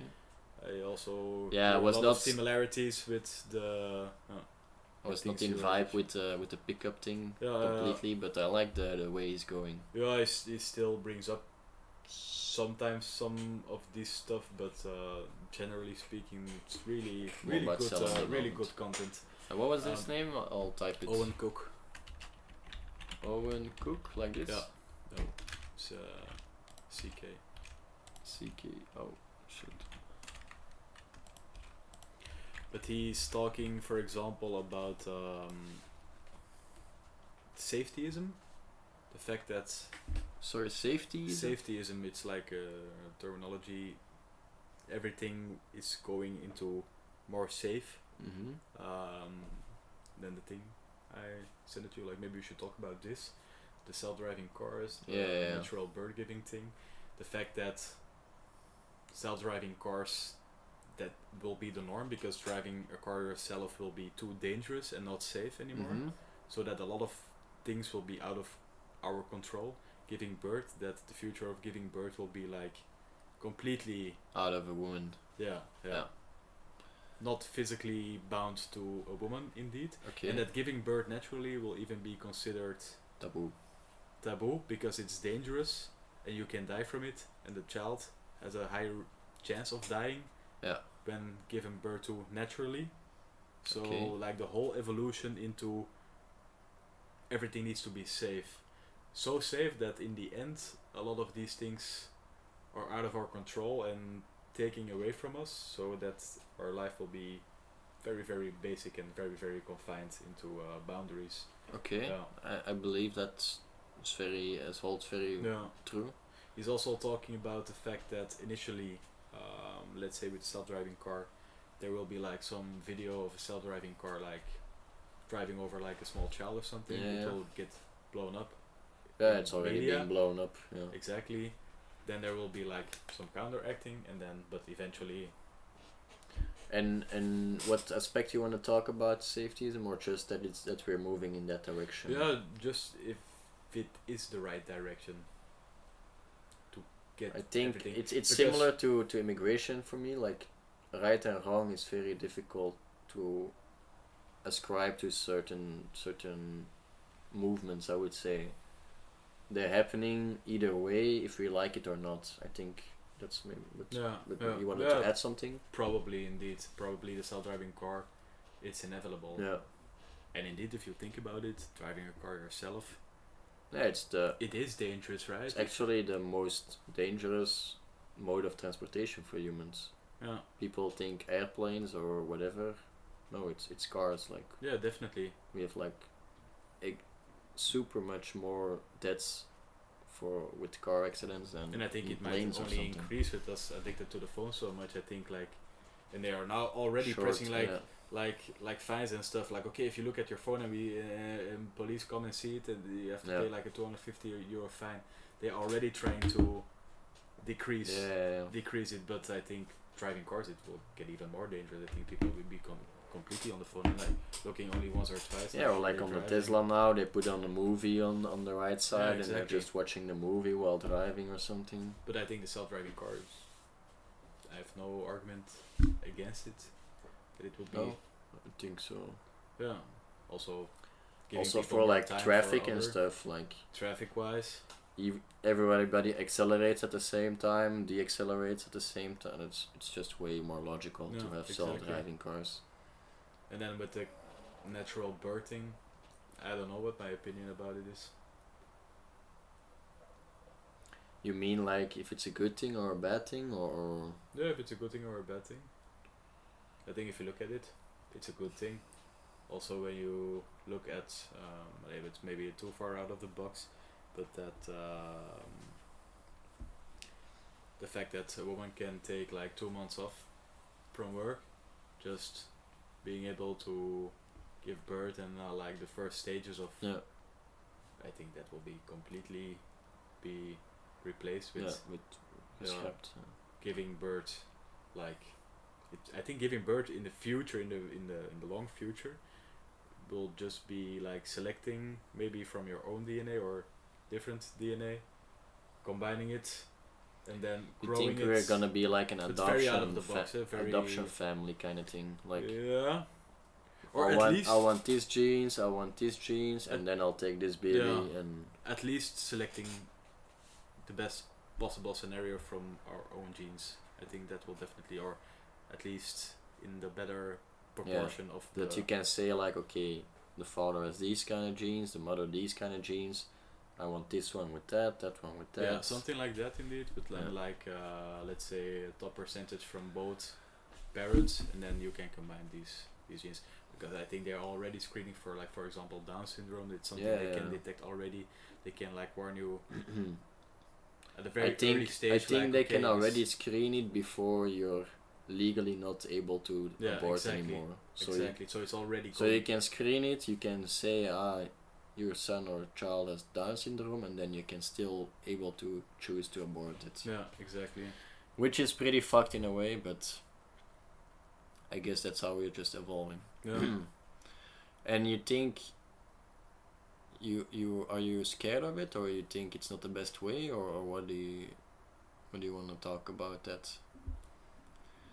Because I think it will interfere with survival of the fittest, but in that sense we also are already now, like everything we do is kind of interfering with survival of the fittest, and in some way, in some philosophical way, you can even say it's just part of survival of the fittest. If you have the money, the means to do that, I don't think it will be available for everybody, because it will still require lab time. You have to incubate it 6 months or 9 months. maybe they can do it in 6 months. Will be even more beneficial. We can speed up the rate of new people. Exactly. Like, this guy gets born in 8 months. Let's get this guy. You know, it's cheaper. Yeah, like, indeed. But he's also talking because now the two examples I brought up, like the self-driving car and the in vitro birthing instead of natural,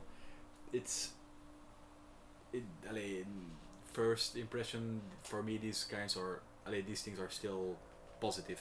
But he's also talking about the fact that, for example, when we all convert to maybe this metaverse and virtual reality kind of thing, and maybe like our job is not right here anymore, but then somewhere else in the metaverse, or at least not physically active, but completely zoned out.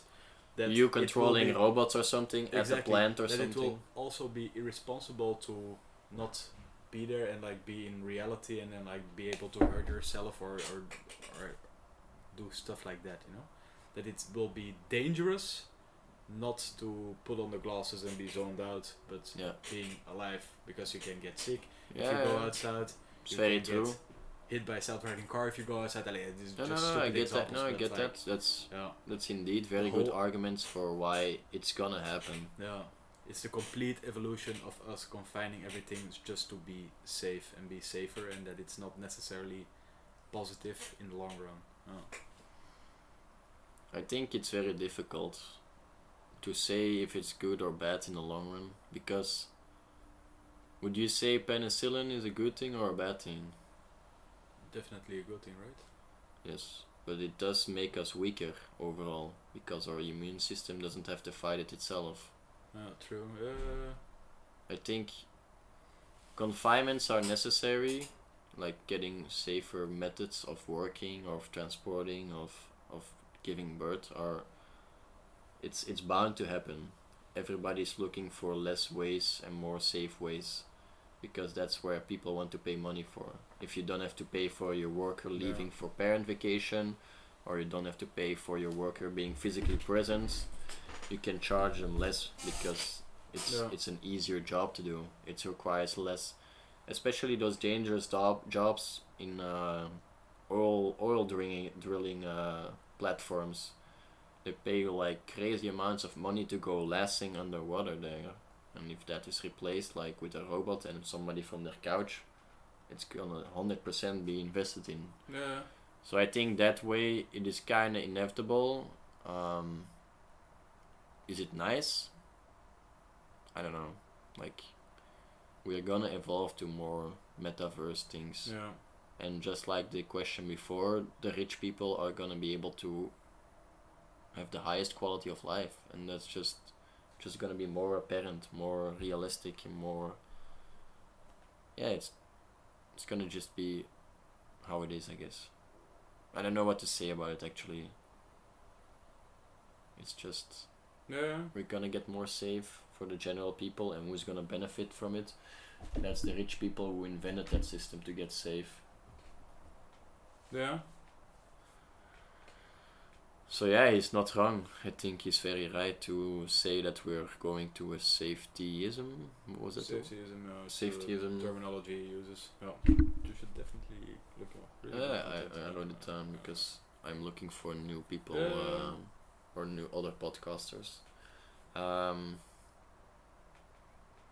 would be great if you could get him on your podcast. Yeah, but I don't think it's that easy to get somebody that famous on my one viewer podcast. No, but I guess that's just the main message. Like, we're gonna get safer, we're gonna get more divided, and we're gonna get more into the virtual reality. Yeah, we're gonna get fucked. It's evolution, I guess, and at some level we are very. It's very nice to stand at this tipping point, you know, like we experienced the old ways, and now we're gonna kind of seeing, oh look, we have AI and we have ChatGPT. Look how it makes us life more easy and less. We have to do less, and like I can't even imagine people not using ChatGPT right now. Like, how are you gonna create this whole document of 50 pages on your own? Like, I can do that in 2 hours with ChatGPT and then review it in another 2 hours or something, and there's no competing with it, you know? Yeah, even though it's not 100% true, it's still gonna be miles better than paying somebody to invest or to write that in 2 weeks. Like, you can pay me 4 hours and I'll take it, you know? There's always gonna be somebody that does it. True. And that's why I'm embracing all this a bit. I'm also, like, some things I'm not embracing fully, but like entertainment, getting use of AI, I think those are very important aspects that we all need to think about, how we want to work on that, how we can use it to our advantage. And that's a bit the meaning of this channel, I guess. To let's explore this together, this change where we're all going. Before tomorrow begins. Exactly. That's the first one that said it out loud. No, but yeah, it's cool. It's cool stuff to think about. But no, like I said, always gonna be different. Like from what we imagine it to be like. We're gonna be monkeys in our own zoo. That's just how we're gonna be. We're gonna confine ourselves, like you said. We're gonna make it as safe as possible so we can reproduce as much as possible. Yeah. An argument he's making, like, you have all these people bundling together all this effort to give like general advantages for like the whole population, like being able to go on the internet, being able to eat non-contaminated foods, ChatGPT, whatever. Like, we have all look at our current life, like driving a car, like all these things, like all these generations of people, and all together, like these things are created to benefit humankind, right? But he's talking about the fact that this safetyism will go that far that it might even be better to just like live like back in the prehistoric days, like live the 40 years lifespan life with like then just gathering food and hunting like back again. That will give you more fulfillment from your life that's than only 40 years long, instead of like being I agree with that. To 100, being in this safe zone, like doing this very safe things, like only on the computer and like only doing just the work, and then going only to the metaverse to experience like pleasure and like do nothing in real life because that's dangerous, and that you're better off like just throwing it away if you can't think for yourself. Like, no, you see where I'm going at? I think that's very true, and it's also I think why a lot of people are realizing it as they get older, that the virtual reality or the social media doesn't matter that much in the end. It really matters what you do alone and what you do with your own time and how you fill that in. The only thing I want to say for that is like a famous experiment with monkeys. You probably heard of it. Yeah. There was like this famous experiment of monkeys, and what they would do is place like 10-20 monkeys in a cage, and at the top, in the middle, they would have like a staircase, a ladder, with some reward at the top, I think some food. And every time, so the experiment started, and every time the monkeys would climb up the ladder, they would smack them down. They would be able to prevent these monkeys from reaching up the ladder. And at some point, these monkeys started to like communicate to each other, okay, we cannot go on the ladder because you will get smacked. And then gradually over time, they started shifting out these monkeys, putting in new monkeys. These new monkeys heard from the old monkeys like, hey, don't go up the ladder because you will get smacked down.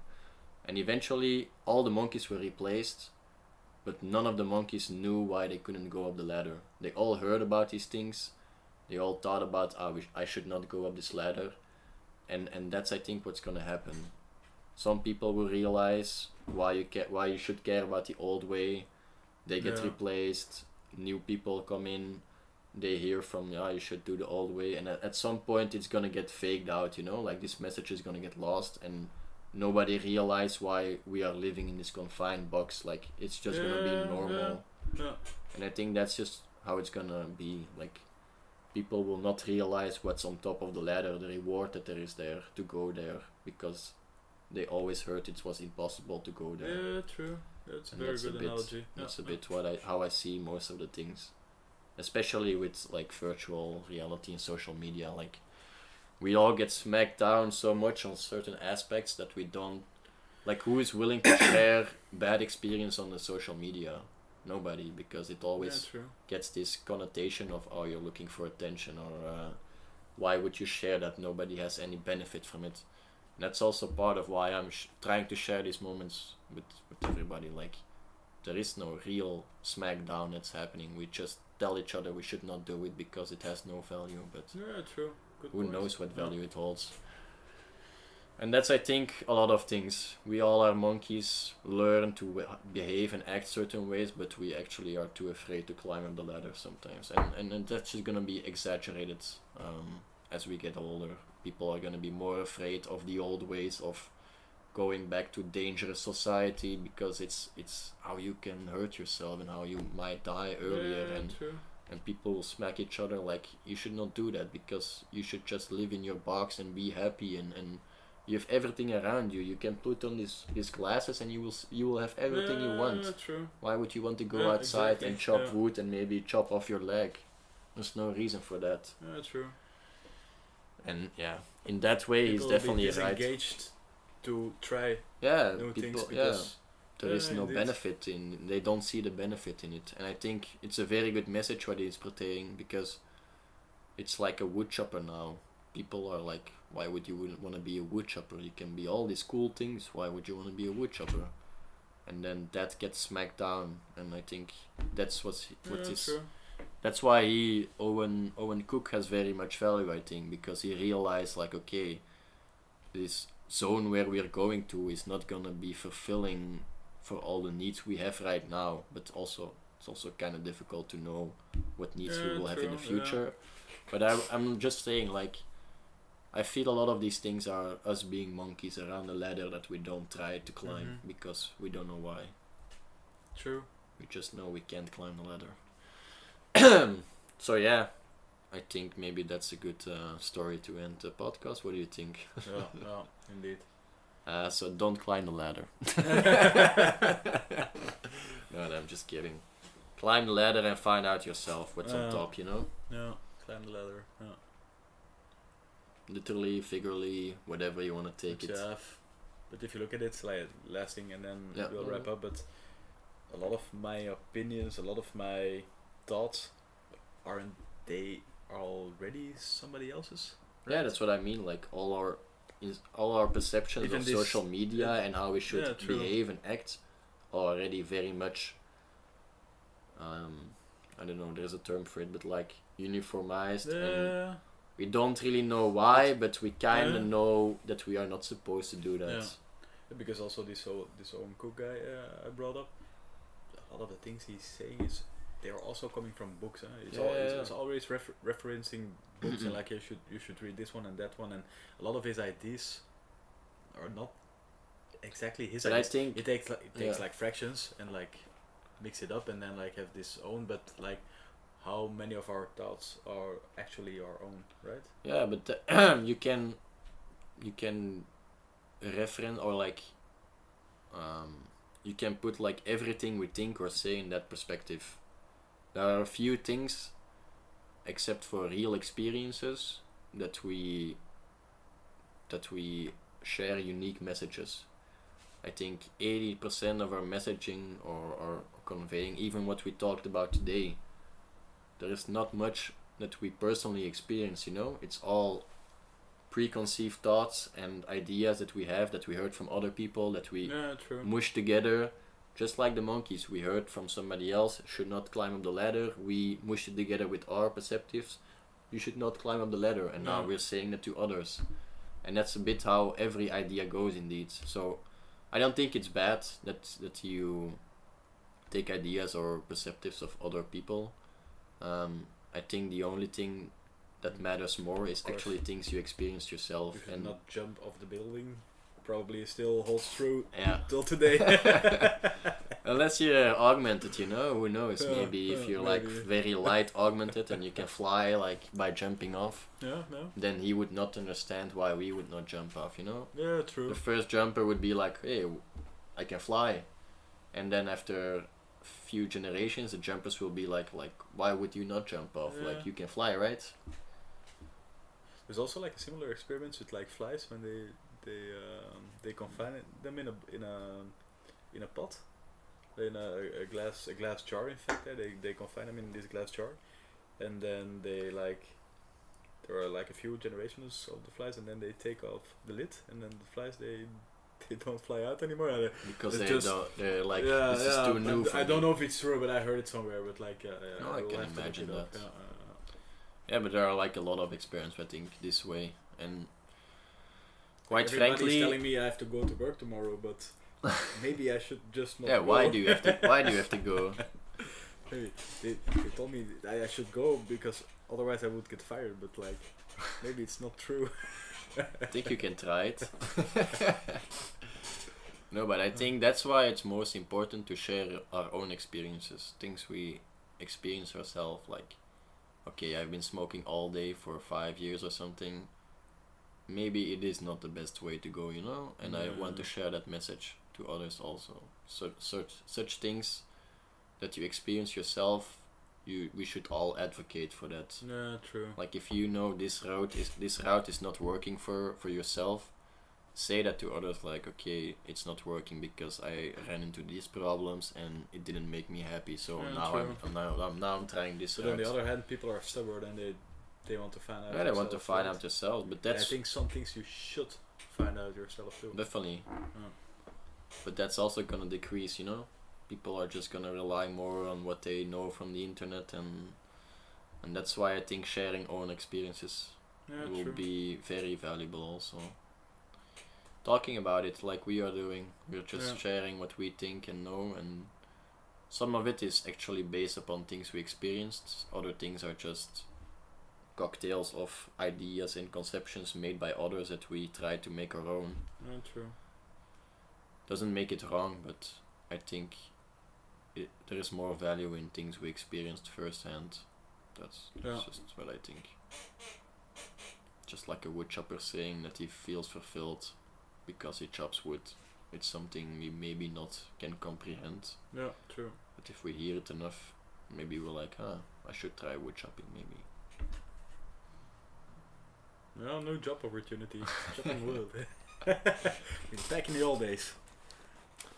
Yeah, that's just a bit sad actually, that we're just gonna be like confined to virtual reality a bit more.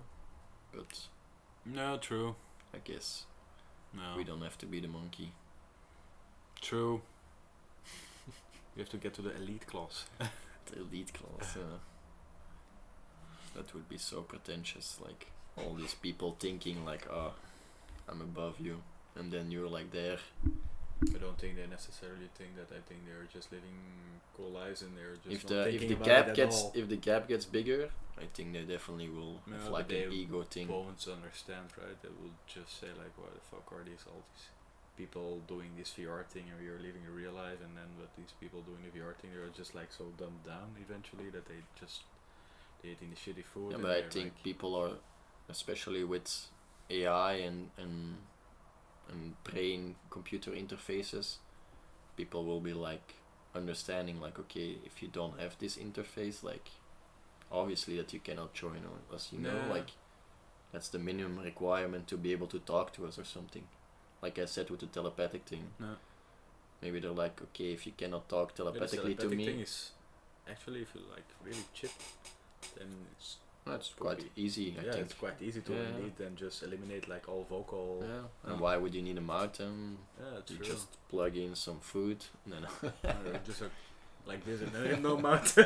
Evolution of mankind. Yeah, being born like into these glass containers like with no mouth, and then like just telepathically like sending information. Yeah, cool. It's the life I want to live. No, but yeah, I think that's a bit the sad reality, and also like you said, we probably overestimated. That's the one last thing I want to end maybe, that my boss told me.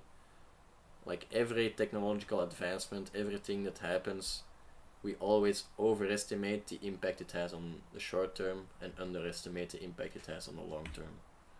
Sounds like something coming from a book. Is it his own thought or is probably read it in a book? Yeah, but a cool thing to think about. Yeah. Like he said with ChatGPT, we're all thinking like, sense. It changes the world right now, but it actually didn't change that much. But in the long end, it's gonna change the whole game. Like I said, true. If you don't know how to use ChatGPT and you're coming in the IT workforce in 5 years, I think you will stand no chance. True. Yeah, good point. So yeah. Good quote to reflect upon. It is 9 o'clock. So for all the one listeners that remained us to the end, I appreciate you.